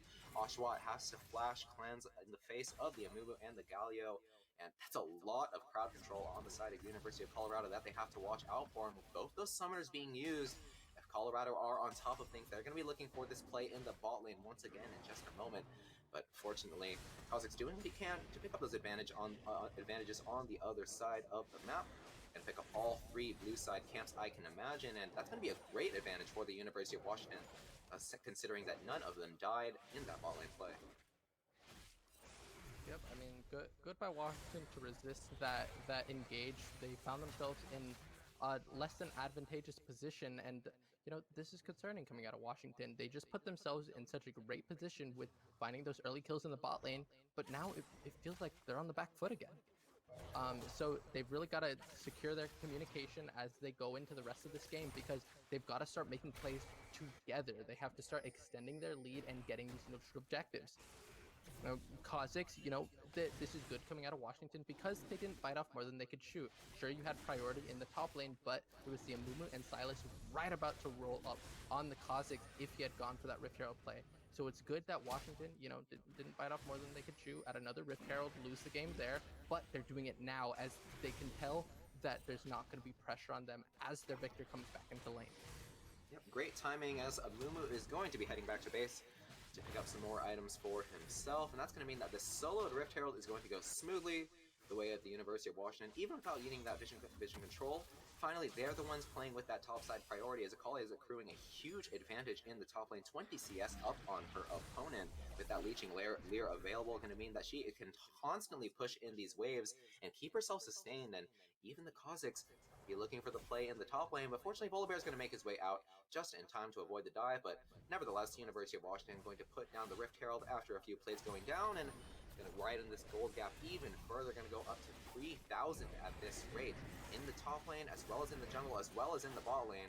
University of Washington winning across the board, but like you said, it's not enough to have a gold advantage. You've got to make these advantageous plays. You can't just let things stagnate and scale into the late game, because that's not where you're going to win. A bit of a trade in the mid lane as both Static Storm's going to come down, and Carson with the bandage toss once again is going to try to put down the curse of the Sad Mummy. It connects, but the cleanser of Daniel is going to use as well. Cyrus D has the ultimate to land the ignite. He flashes in for it, and he's going to go down. Both the jungle and the mid lane are taking a lot of turret shots, but they stay alive and pick up a kill to put themselves into this game. And that's going to be going into the hands of the support, actually. Solar Flare going to go down onto Addis, who jumps in onto the Bombus Mori. Leona might be a support, but she's got a lot of damage on her own, but Addis very strong at this point of the game with Tech Alternator. Bombus going back in with the Zenith Blade. He has the backup this time, is flashing away from Addis to try to prevent the Kingslayer, and finally, Kha'Zix shows up to pick up the kill for himself. 2-0-1 in the jungle in response to that mid lane dive. Well, that was an aggressive play out of Amumu and Galio, just blowing both of their flashes, going on to Daniel as he ran for his life, but apparently going behind your tier 2 turret isn't even enough when Galio and Amumu are determined enough to go for you, and that, everybody, is exactly why you take cleanse whenever you're a bot laner against Ashe. Because if you don't, you're kind of trolling, because you need some way to get out of Enchanted Crystal Era, because she's going to be throwing that right into your face any chance she gets. So good on Washington, extremely quick cleanse, and resisting his potential overextension for that minion wave.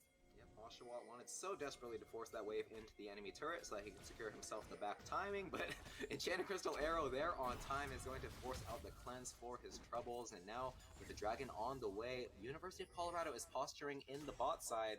University of Washington is here in turn, though, and look at the item disparities across this board. Duskblade of Drakthar already completed for this Kha'Zix, as well as the extra serrated Dirk, but now the play is going to go down on the Valmouse Mori on this Leona, but she is incredibly tanky, and the Bandage Toss is going to come down as well, but she doesn't even drop below half health. Solar Flare is going to miss, and he's going to land the Zenith Blade onto the Galleon, but gets stunned up. But Carson and Cyrus D are a bit lost, as the teleport is going to come down in from Volibear, but picks up the kill on the Osh, but it's all by his lonesome, without a support to protect him, and now Seiko's diving in with the Akali. He has a lot of damage, he's getting a lot of kills, and Law's going to go down very low, but one more hit from the Shuriken Flip, he's going to pick up that kill. Addis goes wide with that last hit of the Song of Duck, but now it's a 1v2. Seiko, he has the Maker, but doesn't have the rest of the damage that he needs. Rax is very able to kite away from this play, and now Seiko forced to back away from this, and that looked like an advantageous team fight for the University of Colorado, but it might even get more advantageous as the Duck is going to land onto Seiko, who's using the Shroud to keep himself alive, and now that's going to be the kill. Seiko on a killing spree, as Addis thought he had the Kingslayer to keep himself alive in that play, but Seiko playing it beautifully in the mechanics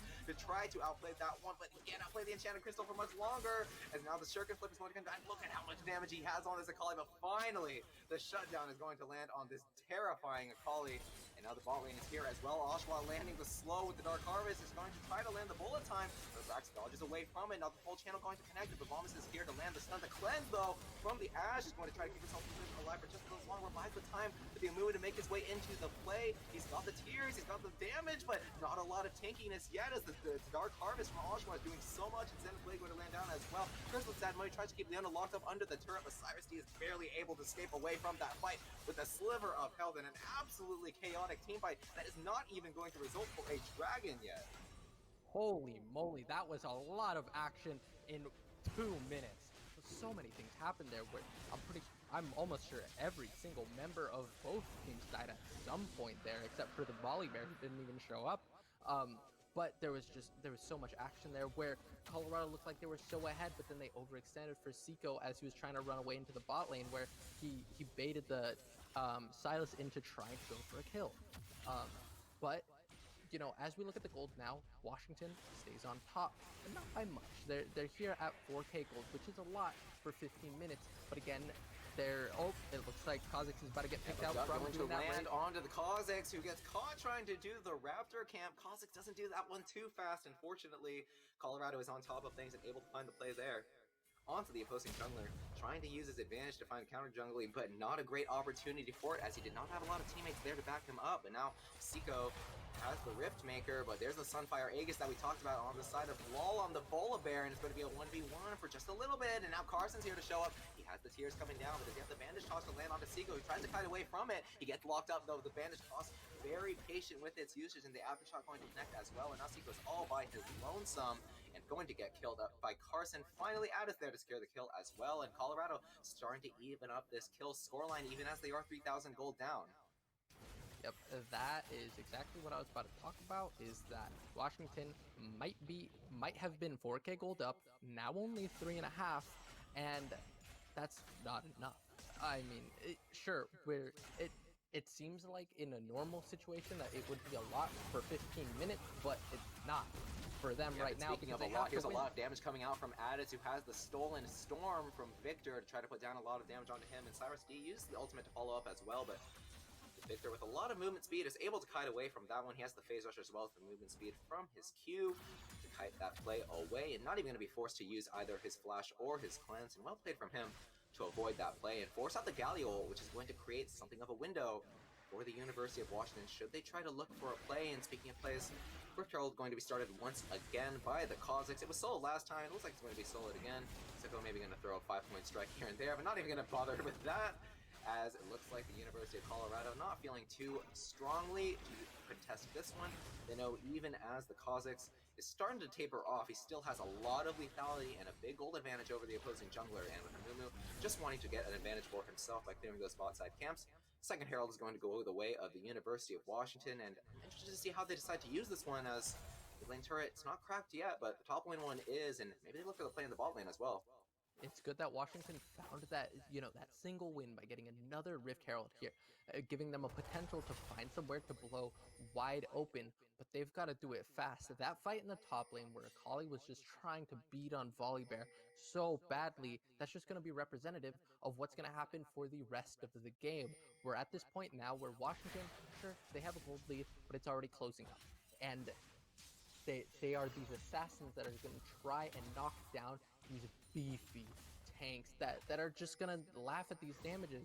It doesn't matter if you find them caught out, because they're just going to live long enough for them to respond. And it looks like Addis is going in on Victor here, maybe a little too aggressive, because he's able to turn back the damage, but now he's the aggression is going to persist as the abduction is going to land, and Daniel's going to be forced to flash away, but Addis picks up the solo kill as the team fight is going down in the bot side. River Cyrus picks up the kill onto the opposing jungler, and the bullet time is going to be channeled, but that's going to mean a perfect opportunity for the bandage toss going to land onto the Misfortune. Now it is Leona all by her lonesome in the face of Carson and Cyrus, and now Volibear going to appear to join the fight. That is a huge team fight win for the University of Colorado, but Seagulls maybe looking to even things up. He's 1v3, and he's just going to land a 5-point strike here and there. He has the combo as well, and now the Shuriken Flip going to be landing, and he's trying to be the hero here. He's in the Shroud, just trying to stay invisible, but he can't be invisible in the face of these tears. He picks up the kill on Cyrus D, and then onto the Amumu as well. That's a double kill, 1v3 already. He flashes away from the Volibear to try to keep himself alive. He has the sustain from the Omnivamp with the Rift Maker, and that's going to mean Washington, in what looked like a terrible team fight for them and a huge hero play from Seiko on this Akali, are starting to even things up once again and retain this kill advantage. Yeah, again, what's going to happen for the rest of the game, they're too darn tanky. They're so good in team fights. Galio, Amumu, Volibear, they can just sit there, take the damage, and then run you over when they say, oh, you done? You done with your cooldowns? You're over? Okay, you're dead. Like, they can barely get through half their health pool in a full combo, and then all of a sudden you've got someone like Mumu or Volibear who are just gonna end up healing it all back. Like, they're just too tanky. They can just kind of run into Washington face first if they find anyone out of position with any of their team members around, and just kind of run them over. That their comp is so easy to play at this point, because they can do whatever. It doesn't matter if they get caught out. They're so tanky. They don't need the Ashe to put out damage. Amumu does enough. Yeah, we had a big bot lane fight, and here's yet another one. His misfortune is all by herself. Oshawott, without anyone to help him in the mid lane, is going to get locked up with all the CC on the side of the University of Colorado. Now, Volga joined the fight with the teleport.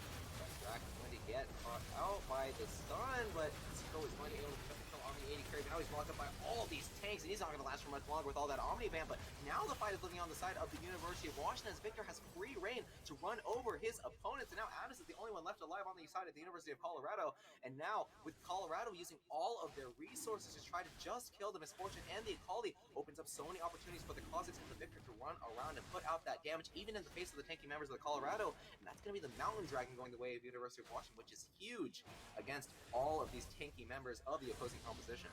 That was fantastic positioning by Victor, where he hit every single member of Colorado with all of his cooldowns, whether it's the laser, the giant death circle that he has going on, where he just outputs so much damage, and he is the one non-assassin lethality something win condition that Washington have going for them. Sure, he does a lot of burst damage, but maybe the burst right now is enough to cut through these tanks, but we'll just have to see as this game gets later and later and we get more resistances out of Washington.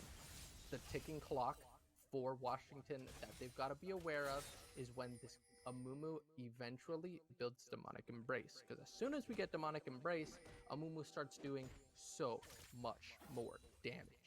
And I'm not sure if Washington can take it, but evidently, Victor does enough right now. So hopefully Daniel can find these perfect team fights where he can hit everyone with all of his abilities, because as soon as those cooldowns are done, even a Victor, even with all the damage he can put out, is kind of...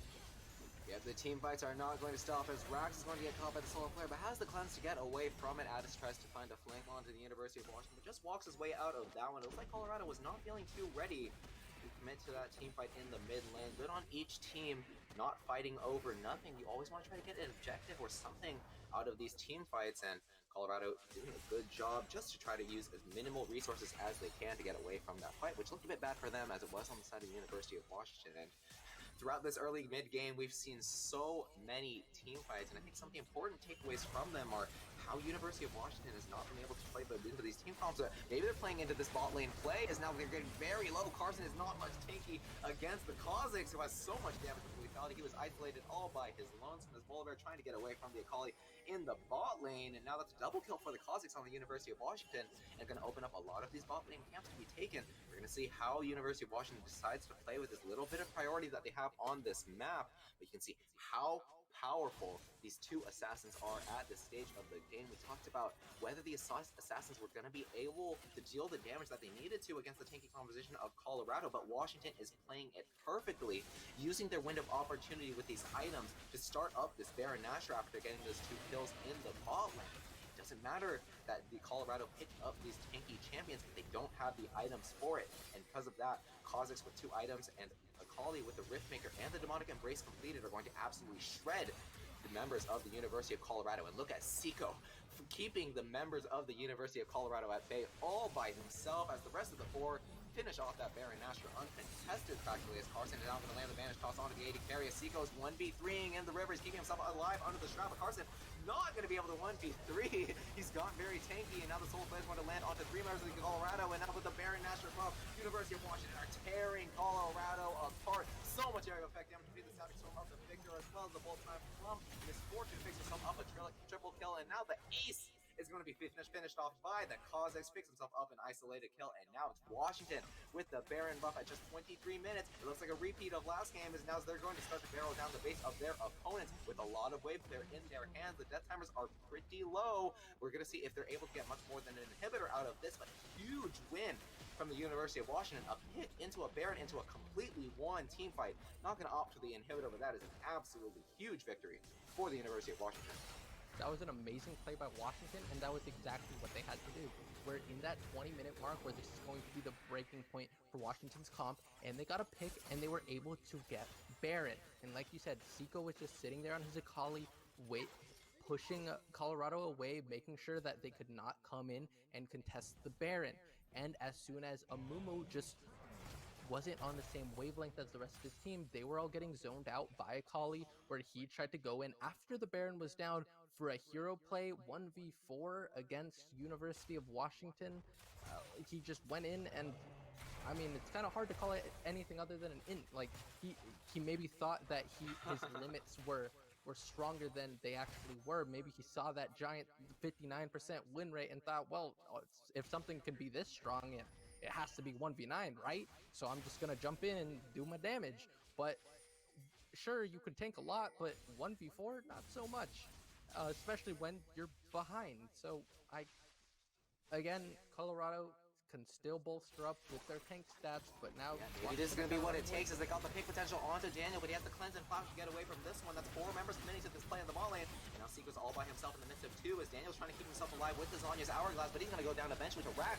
Picks up the shutdown for himself, but now it's Ball taking himself up all by himself in the backline, and Addict doesn't have to stay to keep himself alive. Galio's going to dive right back in just to hand a kill over to Misfortune, and that's going to be a triple kill for Seeko and 2 more in the hands of Misfortune with the teleport coming down in the mid lane. Looks like the call is to finish this game off and get University of Washington into game 3, answering back with another huge victory for themselves. It looks like Colorado does not have the death timers to try to answer back to this one. Washington making their way over to the mid lane, and Seeko's trying to do the damage to the inhibitor. They have the Baron Nashor minions though, and I think they're going to be able to close this game out between their damage, and it looks like it is going to go their way at last. The timers are here on time. They're in the single digits. We're going to have to see if Colorado's going to be able to try to pull off the hero play, but it looks like the Nexus is going to drop eventually. The move is going to dive in with that bandage toss for one last hurrah of Cyrus, but the taunt is not going to be enough, and now Washington going to even things up in this series 1-1 with an equally crushing victory. Yeah, that was an amazing play by Washington, and it all came down to those 2 picks before Baron, because the timers were ticking. Colorado was about to scale up. They were winning all the fights, but Washington found the perfect pick to get Baron and spiral the game out of control. Because like I said, it was that 20-minute mark where Washington had to find their way into this game, their way to win, and they did. At 23 minutes, they got that Baron, and they were able to just constantly force the issue back onto Colorado where they could not respond. Honestly, a lot of that game it came down to Carson. His inexperience on Amumu really showed, and the jungler of University of Washington, he's just kind of a long string of numbers, but the Kazakhs was just, he did such a great job of abusing that that early level of jungler where Kazakhs was able to just completely get an advantage over Amumu. 8 CS to 24. That's where the game really started spiraling. Then we had the early kills in the bot lane where we had the 2 serrated Dirk advantage over Colorado. And then the game started getting hazy, right? Like University of Colorado started to find their way back into the game. It started looking like last game where Washington was able to draft an early game comp, but they started losing that early game. But this time they kept toe to toe at least. They did not find their way behind, and then they found that perfect pick to win the game. Yep, and I think if there's a big focal point of that game too, it had to come down to execution for both of those teams. We talked about this team fighting composition on the side of the University of Colorado. You just dive in with the bandage toss, you follow up with the Galio ultimate, you follow up with the Ash Arrow, you follow up with all of this crowd control and team fighting power, but they weren't able to create those opportunities for themselves. They had the diving in, they had the CC part, but they were really all over the place when it came to those team fights. And I think one of the biggest giveaways of that was in that Baron Nashor retake, where Muvu dived into 4 people by himself while the rest of his team was trying to handle Seeko on the other side, and a lot of that utility that Amumu provides between the Curse of the Sad Mummy was wasted, and that ended up being a lot of the story throughout this game too. A lot of these team fights being botched, not played correctly, not finding the priority targets that they needed to on the side of the University of Washington with that crowd control. But on the other hand of bad execution, there's the great execution from the side of the University of Washington.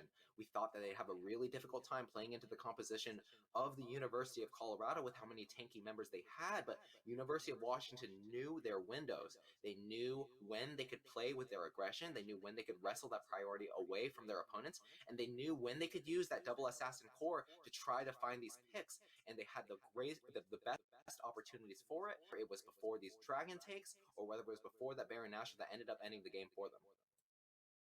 Yep, I mean, Washington, great job. Really defied expectations with this comp.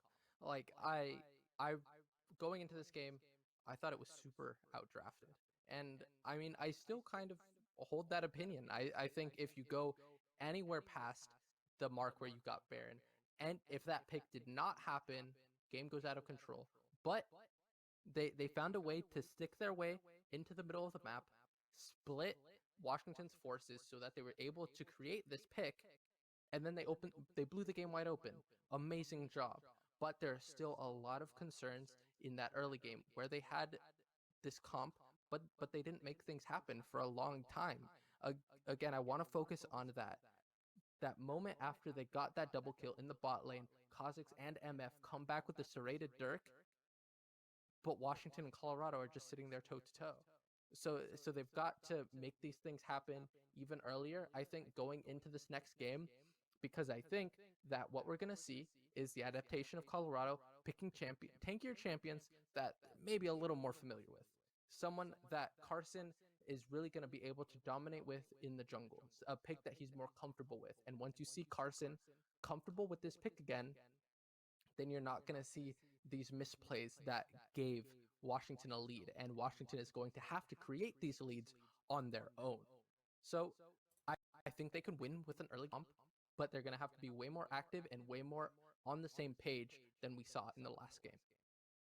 Yeah, meta is important, and we talked about how huge this priority pick in the Amumu was, but you can't just blindly follow it, especially if you're uncomfortable with those champions. You've got to make sure you have that practice. You can't just run around buying Sunfire Aegis and hoping that the game falls into your lap. And I think one of the big things that prevented that inevitability on the side of the University of Colorado was the huge advantages accrued by Seiko on the Akali in the top lane, not just in lane when he was accruing those 20-30 CS advantages, but in those team fights. Even after the fact, when University of Washington, when things looked bleak for them after the fight, he was diving in 1v3, picking up double kills, using his mechanical prowess to create huge advantages even when there weren't any. And I love to see these players knowing so well the limits of their champions. And I think that game was definitely ended up being on his back, because if he's not that huge threat for the University of Washington that's providing that AoE true damage ramped up, amplified, then the game becomes so much easier for the University of Colorado. They just use their area of effect damage to, just shred the rest of the University of Washington. But because of how much of a singular threat this guy was, we saw him always 1v4 in these team fights, using that shroud to buy time, create that space for the rest of his team. It meant that the Kha'Zix and it meant that the Victor had all the time in the world in these team fights to find the right position and to find the damage that they needed in these team fights. Yep, exactly. That Victor, such a huge player where his positioning in these team fights were so good where he was getting the maximum value out of his ability. I think Daniel was such a great mage player going into this game, and hopefully we see him on another pick like this because it had a lot more impact than I think he played the Akali in the first game, and he got a lot more things done. He was a really great stable mid laner when he wasn't forced to try and make things happen on his own in the mid lane. Yep, and now as we are headed into the draft for the third game, the adjustments are going to be made once again. Now the Hecarim going to be banned out immediately. On the side of the University of Washington, they had brought it out in game one, but that was the one that they lost, and maybe they're feeling like Colorado is going to start to try to pivot towards something more friendly than the tank in the form of the Amumu, and they're going to try to take that comfort away from the jungler of the University of Colorado. Yep, I mean Hecarim really strong pick, but I don't think anyone has performed exceptionally well on it yet. So definitely a curious ban coming out of Washington. I think there are some other things that could have been more priority. And speaking of priority, Ornn ban, a great choice from Washington, where Colorado's top laner did too well on it in the first game that they've got to keep it away.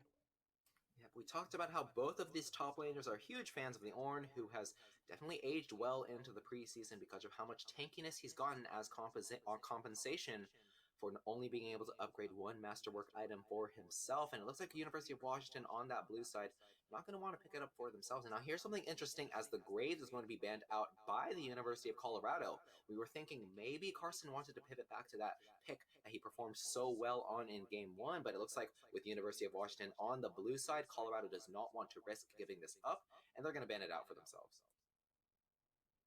Yep, Graves a really strong priority pick, and I just feel like Colorado just don't want to give Washington the option to pick Graves because maybe they think that Washington would feel like they want to pick it round one, blue side round one, and take it away from Colorado, even though Colorado did such a great job with the Graves pick in game one. So I guess we'll see what happens. I'm not too sure if Washington's jungler is the biggest Graves player, but maybe he is. And it looks like we got the Samira ban from Colorado, another insanely strong ADC, but maybe the Jin ban isn't out. But Washington are the ones saying, all right, we're going to pick up a Mumu since Carson can't. Yep, the blue side going to mean that that major priority pick of the patch is going to go the way of the University of Washington.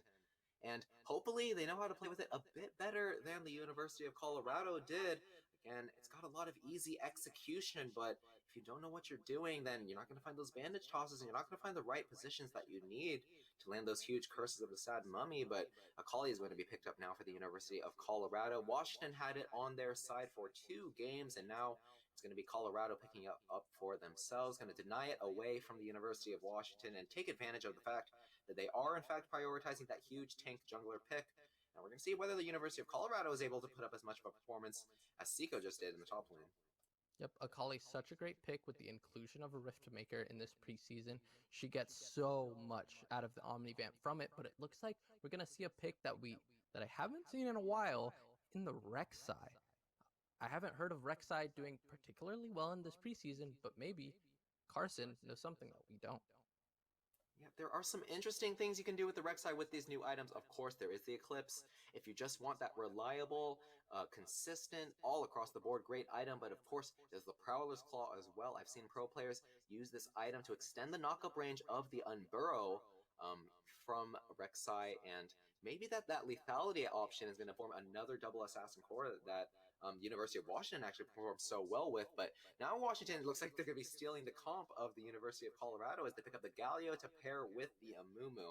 Even in game one, it was such a great combination. Even if those team fights were losing, as soon as Amumu comes into the backline with that Curse of the Sad Mummy, he locks up everybody to be hit by the knockup from Galio, and Jin's going to be there as well to take advantage of that big tanky front line that he has on his side to lay out in the back and apply that damage from long range. It's going to be answered by the Ezreal now as another safe bot lane pick. Yeah, I really like the draft from Washington because I really liked it from Colorado last game. I think Galio and Amumu are such a great mid-jungle duo right now with the preseason. They're just so tanky and can make so many happen as soon as we pass about 10-15 minute mark. As soon as we get these mythic items online, and it looks like we're getting the ban of Renekton from Colorado. We don't want that super strong side top laner to really dominate, and maybe Washington's top laner has a history on this champion that I don't know about, but I don't think he's the strongest top laner in this preseason right now, but I mean, I could be mistaken. Yep, Colorado looks like they're just going to try to make sure that as they are playing the safe bot side, that Washington doesn't run away too much with the advantages in the top side like they did in game 2. And now the Bard once again going to be taken away from the University of Colorado. We saw a similar second ban phase in the second game. Just going to try to pinch away the support picks that try to synergize with their AD carry and try to force Colorado on something that isn't as comfortable, and Gangplank's going to be taken away from the University of Washington now. Yep, Gangplank, a top laner that I'm pretty sure the top laner of University of Washington plays a lot. I mean, he has to, because another pick that isn't performing the hottest at the start of preseason, but we're going to get the Bard and Alistar bans again out of University of Washington. Don't want that playmaking potential from Colorado's bot laner, and I respect that because you have to make these early plays for the Rek'Sai to really get ahead and start snowballing the game. So it looks like the roles really have been reversed, where it's now on University of Colorado to make these early game plays where University of Washington can kind of hit the brakes and wait. And another person who really likes to make plays and can really enable someone like a Kali or Rek'Sai is the Shen, because as soon as he gets that R where he can just shield and teleport to any of his allies on the map, he can enable this Akali or Rek'Sai to really go deep and take risky fights. But we're getting a Kha'Zix out Yeah, of the hold on a University of second. Washington. Kha'Zix is a jungle pick, but we've got the Amumu on the side of the University of Washington, which makes me wonder maybe this Amumu is going into a solo lane for the University of Washington. Definitely going to be interesting to see. Of course, the Kha'Zix might be going into the solo lane as well. It's an interesting draft that we've got going on the side of University of Washington. But like you said, Shen, great synergy with the Akali as well as the Rek'Sai stand united, going to enable this playmaking potential and going to mean that Colorado is going to try to answer back in this early game. Now they're the ones with these playmakers and going to be the ones looking for these dives between the Rek'Sai and the Akali, who are so slippery and have so much damage in the early game. But speaking of dive potential, Taric and Galio and Amumu, another huge tanky front line, going to mean that when Amumu and Galio are diving in and applying those stuns and knockups, now they've got invulnerability as well. And that's going to pair with the Kha'Zix, who's also trying to have the same goal of diving in and doing that damage and getting out. And now Washington, they're the ones with that huge team fighting composition that's going to be answered by the brand on the side of University of Colorado. They're saying if University of Washington play these 5-mans out, that's going to mean a 5-man conflagration. That brand ultimate going to do so much damage between all of them if they can get those bounces and can get those passives applied to every member of the University of Washington. Now I've got two very different compositions for each team in Game 3 as compared to Game 2. I really like the Amumu top pick, specifically into the Shen. Because not only, Amumu's great, tanky, does a lot of damage with these new items, but specifically into the Shen, one of the things that really keeps Shen safe in lane is that Spirit's Refuge. You have really block a lot of damage if you're going against a Renekton or someone else who does lots of damage with your auto attacks. However, Amumu, not so much. Your Amumu tiers are just gonna be doing so much percent health damage in these fights with Shen, and Spirit's Refuge blocks nothing. You're gonna be taking all that max health damage with no block. All you've got is that shield from your key bearer, your passive. That's the only defensive ability you've got against this Amumu. Sure, you can get slow from your sword pull through the Amumu, try and get away, but Amumu's just gonna throw a bandage toss. He's just gonna constantly stay on you, and if he has the conquer, just gonna heal so much. He's just gonna constantly pressure this Shen in lane, and if Shen is anywhere but under his turret, Amumu has such a great um, fight against him 1v1. And even if he is under the turret, just call on your homeboy Galio, ult under, and then you just kill the Shen. I think this is such a great pick specifically into the Shen, and I could not be more excited to watch it play out. Absolutely. Not only that, he's also got the bandage toss and the curse of the sad mummy to interrupt that spirit's refuge. Can perform a lot better than a Kha'Zix top might. And I think it's a great adjustment and a great showcase of how much new stuff we've got to see in the preseason. Amumu himself is a niche pick, but to see him in the solo lane now instead of the jungle is not only a great adjustment that we have here in the preseason, but a great mid-draft adjustment to this jungle matchup. And it's going to mean that for a lot of that draft, it looked like the win conditions and those talking points that we had were swapped for these two teams, but now we've got something really interesting as the Kha'Zix is going to be the jungler on the side of the University of Washington in response to the University of Colorado, and that's going to open up a lot of a different dynamic, I think, than it would when it was the Amumu. Yeah, I think Kha'Zix is also a really good pick here for University of Washington because Kha'Zix is going to be enabled to invade into Colorado's jungle because he's going to have the priority out of Amumu with the advantageous matchup over the Shen. He can just pressure Shen under turret whenever he sees fit, and then the Galio can just shove waves and roam. That's exactly what he wants to do, and he can be there right for this Kha'Zix to get ahead so early. I think this is a great draft out of Washington and a confusing one out of Colorado, Yep, and especially I with think that if brand this pick Game early. 3 draft is going to show anything, it's going to show how much execution mattered in that second game. We've got practically the composition swapped compared to Game 2, and now we're going to have to see whether University of Colorado is able to find a lot of those early game looks with that jungle mid unit as the University of Washington was in that game too. Rek'Sai and Akali are going to have to work together to make these plays happen, and once again, they're going to have to make sure that the University of Washington does not scale out of control and is able to get those tanky items that they need to completely win out in the team fighting phase of the game. We're going to be headed into the game in just a moment, and now with Kha'Zix versus Rek'Sai, it's going to be a totally different jungle matchup than we had when we had the Amumu in place. Yep, I think one of the more interesting things of this draft is like I mentioned the brand. I think it's very similar to the Zyra pick from game one, where you take this mage that sure it can create advantages in lanes, but if you can get that advantage in lane, get that gold under your belt, build the pricey mythic item that is Leandri's Anguish, can start shredding through the health of these tanks. Shred this Amumu, the Galio, the Taric, do so much damage with them.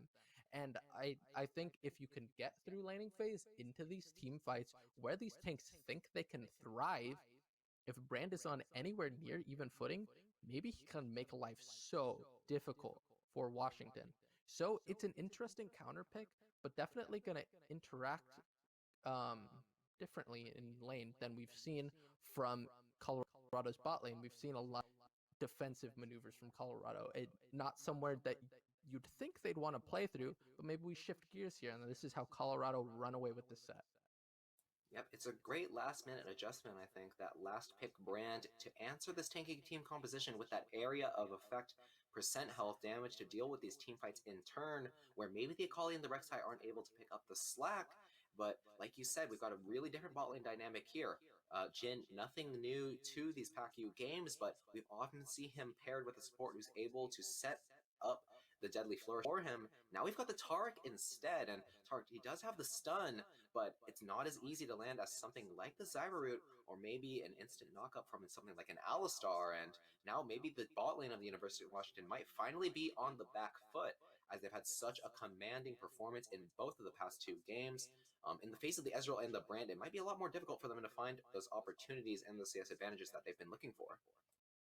Yeah, exactly. I was scratching my head trying to remember who the ADC was for Colorado, but it's gonna be the Ezreal with the brands. A duo that isn't gonna have the most synergy. You want to get this brand into this Leandri's Anguish, but Ezreal doesn't have the tools to get ahead in lane like Brand wants to. I mean, Brand is gonna have to really do a lot of the heavy lifting in this lane if they want to create any types of advantages.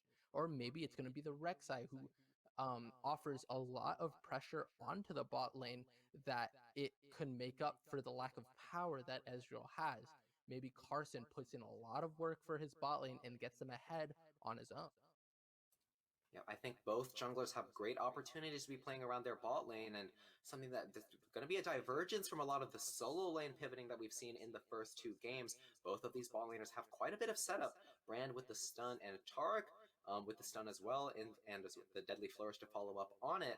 Rek'Sai and Kha'Zix might be looking to that lane if they want to find those early game opportunities that have been so pivotal in the last two games. It's always been about which of these junglers is able to get off the ground first and is able to disadvantage their opponent to pick up those early neutral objectives and to find those early ganks that go uncontested. Yeah, exactly. It's all going to be about these neutral objectives in the early game. I mean, Kha'Zix and Rek'Sai are going to have a lot of tools to make things happen early, so it's going to be all about how these junglers start interacting together for who's going to get these dragons and Rift Heralds, or maybe just who's going to be in the right position at the right time. Because it doesn't matter if you're ahead as a jungler if the dragon just gets taken out from under your nose. And we've already seen that happen in University of Colorado's favor, so maybe it's a repeat of last game. Yep, in the first two games, we had the Graves versus Hecarim matchup, both of them with a bit more mid-game options to mean that they don't have to look for these plays in the early game, and game two as well, it was Kha'Zix making those plays in the early game in the face of the Amumu. Rek'Sai and Kha'Zix are both very much focused on that early game power, and whether they're going to be able to find those ganks is going to dictate the course of this game, and once again, so many different lanes to play around and so many different powerful players. We saw the huge performances of the solo laners on the University of Washington, but as well in game one, we saw how much the solo laners of the University of Colorado were able to stand out as well. Yeah, exactly. This mid lane matchup is going to be Definitely very interesting. I think Galio has a lot going in his favor where he can create a lot of pressure here. But we're gonna have to see as we are finally getting into game 3 of Washington versus um, Colorado. So let's see what happens. And it looks like Ezreal's going for a very weak side start and a greedy start of this tier right off the bat, because tier does not offer does not offer the combat sets that a Doran's blade or shield would otherwise, and it's going to make his early laning, his very first couple levels, very difficult for him, as Jhin is going to be putting on a lot of pressure. Yep, and I want to pay attention to where these junglers decide to start. It's going to dictate where the action is going to be happening. We talked about the setup in the bot lane, but what about the setup in the top lane? Mumu with the bandage toss and Shen with that taunt flash are able to set up the crowd control for the damage of their junglers super well. And University of Colorado, whether they're going to be wanting to follow up on the early game pressure in game 1 remains to be seen. And Cyrus is going to look for a cheeky pillar of flame in the mid lane as Daniel, she's just trying to dance it out, putting up those emotes as Addis a bit more serious on his end, and he's kiting back and forth, making sure that winds of war don't land onto him. But it looks like Rek'Sai's going to be starting in the top side and maybe look for an early game bot gank. Amumu going to be following his pathing in turn, or not Amumu, excuse me. Still used to seeing our solo lane Amumu here. It's going to be Kha'Zix following him in turn. Kha'Zix once again a great user of that path, buff to grump to buff. Those 3 single target camps are going to be taken out very quickly by the Kha'Zix. That's going to mean that he has an easier time making his way to whatever lane is going to be played around in this early game. And Rek'Sai, on the other hand, a lot more options when it comes to pathing, can offer those AoE camps like the Wraith that Rek'Sai is starting right now. And for the moment, doesn't look like anything level 2 is going to be happening, and Amumu and Shen, I don't think either of them are going to be trying to make any plays happen in the early game, and for that reason, Kha'Zix isn't going to try to make that early game gank path happen. He's just going to full clear his blue side camps, and once again, in the bot lane, a lot of aggression on the side of the University of Washington. Oshawott knows how much better he is than his opponents, and is going to make sure that he's pushing them in and trying to force this level 2, but Colorado answering in turn, going to make sure that they land at the level 2 just in time, even if they are pushed in. But it is something of a setup for the University of Colorado as Rek'Sai starts to make her way down to the bot side.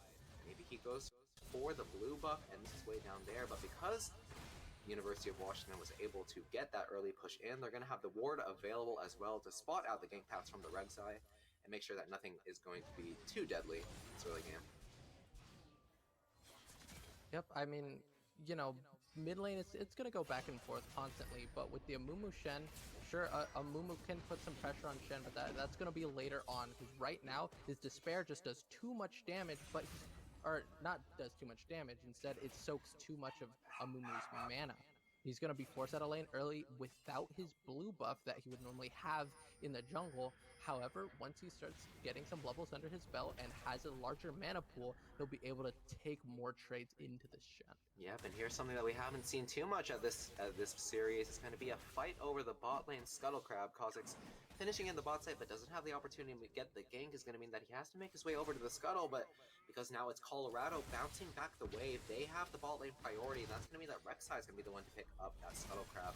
Going to look for a gank in the mid lane as well, but he's just going to be crossing his way over to the top Scuttle, and Kha'Zix, unfortunately, going to have to cede both of them away, as both Scuttle Crab's going to go the way of Carson and start to build up that early game advantage, even if it's not a buff being stolen away, or like in game 2, the growth of the Amumu being stunted. Just something like that is all it takes for an advantage to start being built up. Yep, this advantage is going to come through for Colorado right now, because they've got you know, a little bit of a gold lead with about 400 going in the way of Colorado. But obviously nothing to really look at so far.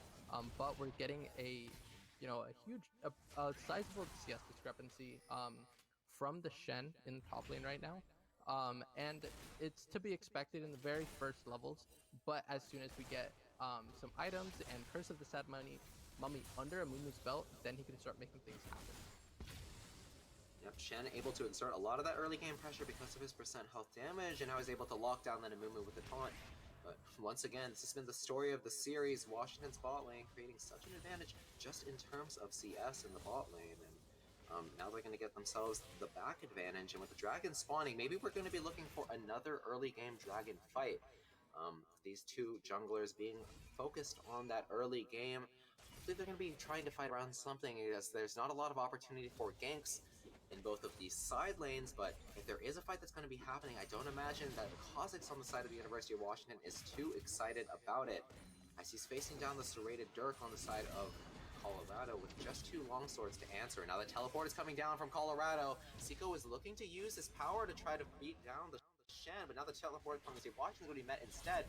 5-point strike coming down onto Seiko, who has the Conqueror fully stacked. The taunt is going to try to dissuade the Acolyte from going back in, but it actually is perfectly timed from Galio to finish off the kill onto Addis, who took the shuriken, but he knew he had to get the opportunity if he wanted to find a kill onto the Amumu, and because of that, it spells death for him, and not the top laner of University of Colorado, and Kha'Zix there as well to pick up the first blood for himself. And once again, the advantage is going to go the way of University of Washington's. Kha'Zix is now maybe looking for something even more. The taunt is going to land onto the Kha'Zix, who Shen tries to flash away, but Kha'Zix has the jump to leap away from the turret damage, and now Shen gonna miss out on a lot of minions there, and that's gonna be 2 kills for 0 for the University of Washington, and a great showing in the early game so far. That all came down to Daniel's TP. It might have been a little bit later than Addis's, but Seiko, using his heads-up play to just stand in the minions. He knew he had a wall of protection, but it looks like Carson invaded onto Kha'Zix and found an easy solo kill. Yep, the Carson on the Rek'Sai, he wasn't there for the top lane gank, but he knew that Kha'Zix was going to be trying to take those camps on the top side after finishing off that gank, and a great heads-up play from him, a good invade that made great use of the early game advantage that he accrued with those double scuttles, using the increased power with the double serrated Dirks to find the kill onto the Kha'Zix, and that's going to be a shutdown as well, as Kha'Zix was the one to pick up both of those kills in that top lane skirmish, and now the score going to be evened out for the side of University of Colorado, even if the kills aren't even at this moment. Yep, exactly. The gold is really, really even. It has a lot to do with the CS advantage that we're seeing, not only in the top lane, but a little bit in the mid lane as well, and, in the jungle. We're seeing these little bit of gold advantages, but the kills maybe weren't just for Washington to get ahead, but oh, wait a minute, sure Daniel, he might have thought that he had the play in the bot lane, but Carson is there waiting in the wings to try to find the kill onto him, but their Burrow's not going to land, and now the Dark Carpet Stack is going to be picked up by Oshawott on the gem, but he's not level 6, he's going to try to use his movement speed to get away from Addis, who is chasing him down. He has a lot of mobility on his Akali pick, and now the Rek'Sai going to dive in to try to secure that kill for Colorado, but it's going to be picked up either way by Addis. 2-2 in this early game, and a good play by Colorado, knowing that Galio is going to shove out that wave and look for the roam, and Carson waiting in the bush as the Rek'Sai waiting for the rest of his team to show up. And even if things looked a bit dark for Cyrus on that brand, the rest of the team was able to follow up, and that's going to be that Infernal Dragon is going to bolster the power of these 2 assassins on the side of Colorado. Yep, Carson, right place at the right time. He's looking so much more comfortable on a carry pick once again, where he has the tools to make things happen early. Sure, he wasn't there in the top lane, but he went on the invade, got the solo kill, was with Addis to make something happen in bottom river. This is Colorado and back tit for tat, and not only getting gold advantages in the CS, but getting kills now to match it up.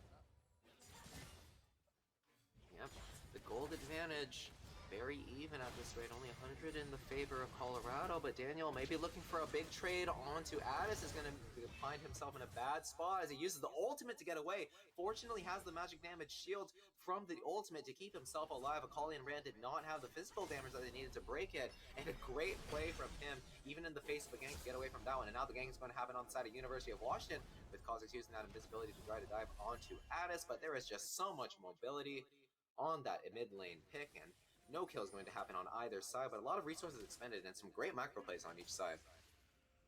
But here's Carson once again. He's sweeping the tri-bush, knows it isn't warded after Cyrus just cleared it out, and Jhin is all by his lonesome, but not before Tara gets here. He's going to be spotted out by the Tremor Sense from Rek'Sai, and he's going to get knocked up. The Vomus Mori going to go pretty low, but he has the heal to keep himself alive. Carson just found the trade onto the opposing support, and he's still waiting in the bush, knows it's warded. Maybe he really wants to force this dive, but it doesn't look like it's going to happen anytime soon, as the wave is very far away from them. Looks like he didn't know it was actually warded, as he's going to waste a lot of time down in the bot lane. That's going to mean that the Cossacks is going to get a big advantage in the form of the Rift Herald.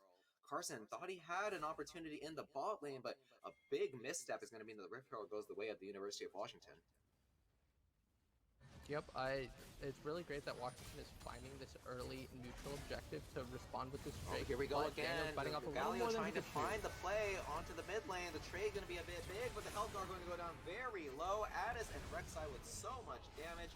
Find the kill on him. The Carson going to be picked up by the Cossacks on the side of the University of Washington. 1-for-1 in the mid lane. Daniel, knowing that he had those two members in the top lane to follow up if he got a bit too low, but fortunately, Carson was there in time. University of Washington had thought that the Rek'Sai had backed, but he was there just in time for the mid lane gank. But so was University of Washington, and they're able to trade that one out 1-for-1. Now, mythic items starting to enter the inventories. I talked about the Prowler's Claw earlier and how it's able to extend that unburrow range. It looks like Carson is of that school of thought, not going to opt for the Eclipse and going to try to create advantages with those new items. And I love to see it, and I wonder if University of Washington knows about that interaction, or whether Carson is going to use it to his advantage and maybe catch them off guard. Yep, I'm really curious to see what Carson is able to do with this new mythic item, because not only does it give him that dash, but it gives him bonus damage on the target that he dashes through. So it's going to help him more effectively burst down the single target that he's looking for. And from the way I'm seeing it, he's looking for that Jhin or the Kha'Zix, because he's probably not one-shotting any of the other tanks. So Carson's going to be able to find even more early game plays as the game goes on, but Kha'Zix is not just going to be left behind, because he is also picking up his mythic item, but he's going to be opting for the Duskblade, where after he gets a takedown, he's going to be able to go invisible. But it looks like almost a solo kill happening in the top lane. You talked about how powerful Seiko was in this matchup, and it's going to be a solo kill happening very soon. The Kha'Zix not even going to be needed to follow up on that play, as now the bot lane play is happening, and they're not going to come down in time. But Mamas Mori has one more auto to pick up the kill onto Carson, and Daniel just a bit too late with his ultimate, just like that of the Taric. But fortunately, once again, a 1-for-1. But with that solo kill in the top lane, that's going to mean that the kill advantage is in the way of the University of Washington, even if the gold advantage is still very, very even in this early game. Yep, I mean, it again is coming down to these CS advantages that Colorado are getting, so it doesn't matter that they are slightly behind in the kills now. But, you know, Addis trying to extend his pressure onto Daniel, but he's Galio, he's got the Aftershock, the magic damage shield. There's not a lot you can do to him, Akali 1v1. But it's good that, you know, you're not letting him just dominate the lane. However, we are seeing, once again, mythic items continuing to come out, where this Akali is using her CS advantage to hit Riftmaker before the Galio is able to, but Oshawa's able to find, almost able to find the kill onto Rat. A curtain call going to come out, and the Spirit, or not the Spirit's Refuge, the Stand United going to come out from the Shen, as well as the Teleport.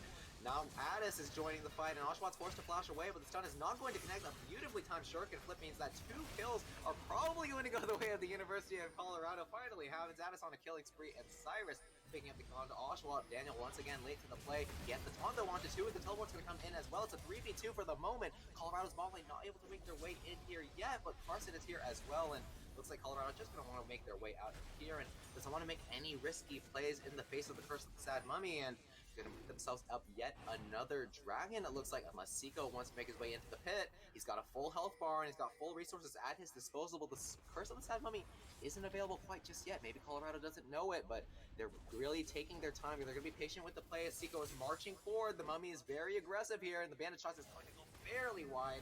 And now Carson, knowing the Spanish Toss is out, is going to dive right in with the Prowler's Claw, but he doesn't have a lot of tankiness with that lethality mythic item. 4 members of the University of Colorado diving in, but a huge Curse of the Sad Mummy is going to mean that 4 members of the University of Colorado are going to get caught up, and that's going to be a huge team fight for the University of Washington as Mamas Mori and everyone on the side of the University of Washington are diving right in. The deadly flourish not even going to be needed to find the kill onto the Ezreal, because that's 4 kills going the way of the University of Washington after the bot lane got picked off, and now the Dragon is going to be evened up for the University of Washington. A huge play from Seiko on the Amuma. He was taking so much time to find the right moment that he needed. He didn't even need the bandage toss because the flash Curse of the Sad Mummy, Colorado was not respecting it. They were not ready for the Amumu pick, and that meant that a huge advantage is going to be accrued by the University of Washington. Yep, University of Washington played that so great, taking complete advantage of Colorado's indecision. Colorado, they were sitting on lower health bars and they just would not pull the trigger. They could not force the issue onto Washington, and when they tried to, they got bitten back too hard. And then the Amumu, as soon as they got in a man advantage, lashed onto Colorado and just took that fight so easily. It was also such a great job of Seiko posturing aggressively so that it made Colorado think that his Curse of the Sad Mummy up, but what he was actually doing was just doing it to buy time. All around, great performance by Washington in that fight. Absolutely, and we do have a bit of a flipped team composition as compared to Game 2, and we talked about the experience of the Amumu on the side of the University of Colorado, and speaking of experience, I think Seiko is showing it in spades. He picked up that solo kill onto Shen, knowing that he had the aggressive matchup in his favor, and then in that team fight down there, nearly winning his team the game, I'd wager, with that massive ultimate, knowing his champion so well, knowing how he can play with his tankiness and how he can use his movement to try to trick University of Colorado into thinking maybe he has his resources available, maybe he doesn't, and then finding that perfect bait, waiting for the rest of his team to show up, and then getting that massive ultimate that they needed to win that team fight and pick themselves up a dragon. And now, as he's showing his aggression in the top lane, Colorado has the green light to make the play in the bot as Oshawa lands the fourth shot onto Rax, the force away. The Galleon's going to come down now, and that the Tarkov is going to be right on time to get vulnerability on all three members. Carson does not have the damage with just the Prowler's Claw, and now this Stand United is going to come down as well, just to keep them alive. No kills going to happen quite just yet, as the current call is going to come down. University of Washington are on the chase as the last shot is going to connect, and now Daniel driving in with that Protoball is going to have the increased movement speed, that increased damage. Rax forced to flash away from the Galley, who is looking terrifying at full health at this stage. Addis still full health as well, and he has a shuriken flip, but it does not look like he wants to bite on it. He knows that he might get taunted up or knocked up if he decides to do it, and the rest of his team is not ready to follow up there. And Colorado, they're trying to find these plays, but in a 4v2 in the bot lane, how much roaming power is on the side of University of Washington is showing up, and nobody dying on the side of University of Washington. Greedy Colorado trying to make a play on tower dive onto a Taric who has Cosmic Radiance up. He can just say, poof, we're invulnerable, you can't do anything, and now you're getting slapped up by a turret too. It was kind of a greedy play by Colorado, because not only, sure, Colorado have the Shen, the Stand United to get down there, but so they have the Galley. Carson, here he is with the invade once again. If can't find, maybe he can find the Raptors, but not quite yet, as the Dust Blade is going to mean that Kha'Zix is walking away from this one. Smooth criminal, but not before the last dash from that flawless execution. Addis gets the shutdown, but is going to get paid for it with his life. And now Daniel, he doesn't have the mana, but he does have the tankiness, and Oshawa does have the fourth shot to maybe find this kill. But look how much damage Brand is putting out with that passive fire. Stuns up the Galley, and the True Shot Barrage is going to come down as well, and that's going to mean that Washington is forced to walk away from this one. But still, 2 kills for 1 on the side of University of Washington. Kha'Zix backed into a corner in that Raptor pit, but found himself the 1v3 play and almost used that Duskblade to get away with murder. And you can see how well these new mythic items are synergizing with these champions, and these picks so well poised to exploit them. I'd just like to point out how far Kha'Zix got with that Duskblade invisibility. It felt like he was invisible for ages, and Addis, even though Akali R is so long, he was barely able to tag him up, and apparently it was just long enough. But Addis felt like paying it forward by giving kill gold right back to Washington and making it a 1-for-1. So probably in the end wasn't that worth it. But Addis, putting gold back onto an Akali, and she's someone that can really start taking advantage of this game, because she's kind of the one for Colorado that has most of the gold right now. But it looks like Seiko is going for another aggressive trade onto Lol. Yeah, knows he has the advantage, but maybe not for much longer. In a 1v2 situation, he might be at a disadvantage, as now he's going to put down the Curse of the Sad Mummy and stun up both opponents on the side of the University of Colorado. He's going low, but so are they. He has the Sunfire Aegis to put out the damage, but it's not quite enough in the 1v2. Fortunately, the Prowler's Claw in return going to provide enough damage in conjunction with the Sunfire Aegis of the Shen to turn around that gank, and finally going to punish Seiko for playing so aggressively in this top lane, always in the face of the Shen and forcing him into his turret. And Laz Carson going to turn his attention away from the bot lane and pick up the free kill where it stands. We're going to go down, but still, Colorado, they've got a big uphill battle to fight this game. 4,000 gold down and 4 kills as well, and now with the dragon spawning, University of Washington have the big advantage in the pit, as it looks like University of Colorado are not going to be contesting it. Things are actually starting to come down onto the top lane. Maybe they're looking for the camps there, or even a 20-minute Baron Nashor, which I imagine isn't going to happen. They're just going to wrestle back some of the vision control in that top side and maybe set up another play in the mid lane down the line, as Galio going to dive in with the top, but not going to find it. Colorado going to give up the Ocean Dragon, and Washington get themselves one step closer to the Ocean Soul, that inevitable win condition that they need. But there's a lot of damage coming out from the support. Brand finally caused the Radiance going to come down to put down the invulnerability onto just one. Daniel is going to eat it. The Kha'Zix diving into the backline and gets the double kill onto the Kha'Zix. Daniel finally used the ultimate to get down into the top of the back line and use that knockout, but things might be too late as the Assassins had free reign to run over the rest of the team, and the tanks have finally joined the battle. But another shutdown going the way of the Akali. Addis going to get a lot for himself, and the last kill, the ace, going to go over to Rax. A 1-4-5 in favor of the University of Colorado, and a very well-played team fight on their part, taking huge advantage of the damage from the Brand, as well as the power of the Assassins to get into the backline.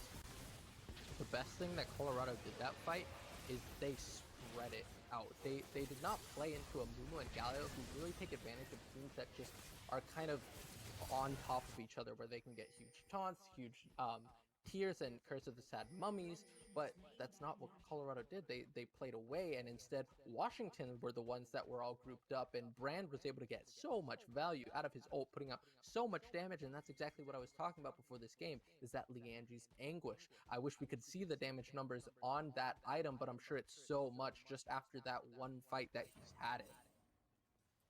That was the opportunity that Colorado absolutely needed to get back into this game. They knew the items were even for just a moment, and they knew that they had to pull the trigger on that fight, and they did so beautifully, using the slipperiness of the Rek'Sai and the Akali to outplay the AoE abilities and the crowd control on the side of University of Washington, and they're going to be rewarded with a Baron Nashor at 21 minutes for their troubles. And this is something I didn't want to address, but having happened 3 games in a row, I've got to point it out. The second Rift Herald spawned in base for the 3rd time in 3 games is going to march sadly into the bot lane just to hand some gold over into the pocket of Addis. It's something that a lot of players get distracted by. They see the objective on the map, but they aren't thinking about how it's going to be useful in the second stage. The first Herald generating a lot of value by how it's able to instantly get gold from those platings, but the second one not often able to find opportunities for utility, at most getting some chip damage onto a turret. And you gotta wonder whether University of Washington might have been able to better use their lead for accruing in the early game by looking for a big dive play, or they were just able to find some early game farm. But now 1v1 with the junglers, as the Rek'Sai is going to dive right in with the burrow, but he's going to get shut down by Galio, who's waiting in the bush. No vision on the side of University of Colorado. It's going to be that the Wound is going to go down onto the Brand, and the invulnerability is perfectly timed for the Kha'Zix to stay alive. Addis doing what he can to dive into the backline, trying to keep himself alive. And a 3-man taunt is going to mean that Akali's going to dive right back in with a shuriken flip. He's going to get stunned up, though. They're going to be forced to use the Zanya's hourglass. There's 5 members of the University of Washington staying alive with almost all their sustain, all their tankiness, and Colorado's going to be forced away from this play that they thought they had, and Rek'Sai was getting a bit too antsy. That's going to mean that the shutdown's going to go onto the jungle and the mid, and the taunt going to land onto the Shannon, going to get knocked right into Daniel, who picks himself up 3 kills in that play. A big play from the University of Washington, and perfectly playing with that vision to keep himself alive in this game. 4 kills going the way of the University of Washington. What an amazing fight by Washington. This is exactly what they tried to do before, and they're finding a lot of success just finding these picks, especially with the Kha'Zix that fight, and just great job all around, where they did exactly what Colorado did to them last fight, right back to it. They didn't even need synergy between things like the Curse of the Sad Mummy and the Galio ult to win that TN fight for themselves. All it took was some correct positioning and playing around the capabilities of Colorado's team comp. They have to isolate these assassins, and they did so perfectly, baiting the Rek'Sai into the taunt of the Galio, and then baiting Akali into the backline of the University of Washington, where there was so much CC waiting for her, which meant that she couldn't find the kills even onto Oshawott on this Jhin. And it's going to mean that the University of Washington going to able to turn around this barren play that Colorado made for themselves. And now the play is going to be happening once again after that fight, as the Dragon is going to be spawning in just a minute. University of Colorado, they've got 2 items kind of across the board. Demonic Embrace and Riftmaker completed for the Akali. Prowler's Claw and Black Cleaver, they've been completed for a while on the Rek'Sai, and of course Muramana finally completed for the Ezreal, who's opted for the Wanderer. Can't ignore the Leandri's anguish on the side of the brand as well, but items also evening up on the side of Washington. Look at that, that's a 19 stack Magi Soul Stealer on the Galio, and now Lal might have gotten caught it out. The bandage toss is going to land on him, and the slow from Kha'Zix is going to get him very, very low with no energy to keep himself alive. Another kill is going the way of the Cosmic Radiance, maybe going to connect onto 4 people. Another gigantic invulnerability is going to mean that this team fight is going to continue for the University of Washington with impunity as Kha'Zix continues to run over the rest of the team. One more stopwatch, and that is not going to mean a single thing. Maybe get a delay of the play for a little bit longer, but it's only Rax keeping himself alive against the University of Washington.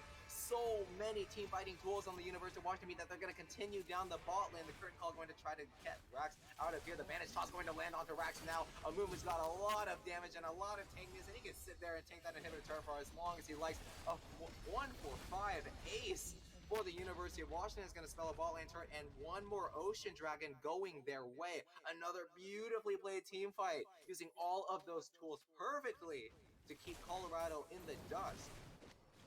Who cares if the brand's Pyroclasm, combine it with your Leandries, combine it with his passive, who cares if it can do absolutely thousands of damage if it's just all eaten by invulnerability from Tarek's Cosmic Radiance? That was such a perfectly timed ult by Tarek. He ate all of that damage, and all of a sudden, Colorado had no tools to fight back, and Washington was able to just use all of their CC, one after another, to just lock down Colorado and just burn them down. Amazing play by Washington, and just, you've got to really give it up to Vivamos there for the ultimate play. Amazing job. This is what I wanted to see out of the University of Colorado in that game too, using those team fight tools so well, but maybe it was this Tarek that was the linchpin to make everything work. It works so well to bait out the combos from Rek'Sai and Akali and get them in a position where they don't want to be, having not done any damage, and it's so hard for Colorado to play into these team fights, especially when they already can't do damage into the massive tank stats on the side of the University of Washington. Speaking of those tank stats, Demonic Embrace and the Sunfire Aegis have been completed for Seiko on this Amumu. He is an absolute force to be reckoned with so much damage between those two items and so much tankiness as well. You can't ignore the rest of his teammates, and Oshawott gonna get caught by the Faller's Claw into the Unburrow, but there's a lot of University of Washington members here as Oshawott's gonna go down very low, and the taunt going to connect, but gonna get forced out by the Blast Plant. Now Colorado trying to disengage the rest of the University of Washington on the rampage as Kha'Zix flashes in with the empowered W. Spike Rax tries to find the slow, and looks like University of Washington might have invested just a little bit too much, as fortunately University of Colorado not going to go down just yet, but the bandage toss goes wide as Washington's still looking for that re-engage, but this is not the play that they want. They're dancing around the Baron Nashor, but the health bars all across the board are still looking very high. Thomas Mori, he might be looking for the stun onto Carson that would spell a Baron Nashor take down the line, but Colorado, they're positioning. They got all 4 members here, and now the stun is going to find the Rek'Sai, just like we were looking for. The stun is going to be connected as well from the bandage toss, and Daniel dives right in with that heroic charge. He's going to be a jungler going down on the side of University of Colorado, and no smite on their side. That's going to mean that the Baron Nashor is going to be started immediately by the University of Washington. They've got a lot of damage for it. Sunfire Aegis and the percent health from the Demonic Embrace going to mean that this one's going to burn down very quickly, and Addis is going to be locked up. Law going down, taunted, he's stunned, he's trying to dash away, he does not have a lot of tank against the invulnerability, finally forced out, and the shutdown is going to go down to the Kha'Zix. The invulnerability was perfectly weighted out by Colorado, and that's going to mean that they're going to re-engage into this fight. Seiko keeping himself alive, and Oshawott is full health as well, but Otis was able to tear out a lot of the backline, but not as much as Oshawott found a triple kill in that team fight. Now 2 members against 1. University of Washington backing away from this one. They wanted to start the Baron Nashor immediately, but Colorado finally got a clue. Were able to win out somewhat on that 4v5 team fight, even it ended up going even. Yeah, that was definitely unfortunate timing for the side of Washington, because it wasn't just that Colorado re-engaged after the Cosmic Radiance went down, it was that the passive proc from Brand, just all of it exploded right after Cosmic Radiance went down, and all of a sudden their front line got shredded. But after that, oh my god, what Seiko did should be illegal. He just flashed with no health from a bush onto the rest of University of Colorado.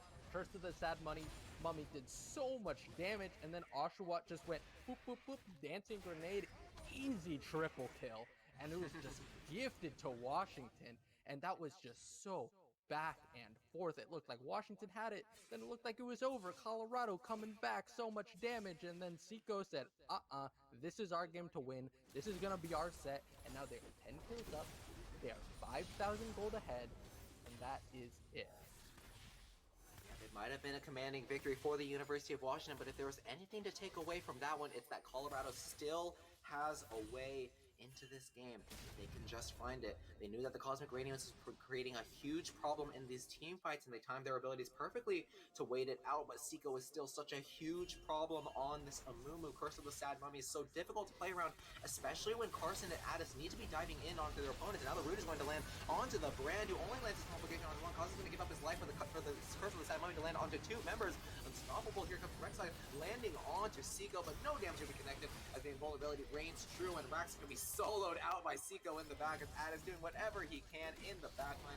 These two tanky members beating him down. He tries to find the kill onto Oshawa, but it's all for naught, as that's 1 kill for 4 on the side of University of Washington, and they're looking to end this game out, it looks like, or at least pick themselves up in Ocean Soul after finishing off this inhibitor, as there's only Lol on the Shen here to defend this mid lane turret, and he does not have a lot of tools for it.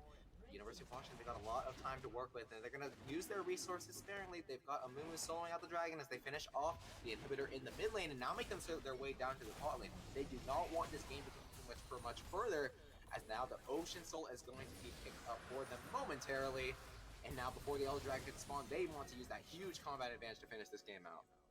This is easily the most exciting game of Pac-U thus far, where this game is so back and forth. Even though it feels like Washington is in the driver's seat, it feels like they should have more control than they actually do, because sure, they keep swinging at Colorado, but Colorado does not take that abuse laying down. They're constantly hitting back, even if they should be in a position where they should be losing. It really comes down to this Brand and Addis outputting so much damage constantly in all these team fights where Washington should be winning handedly.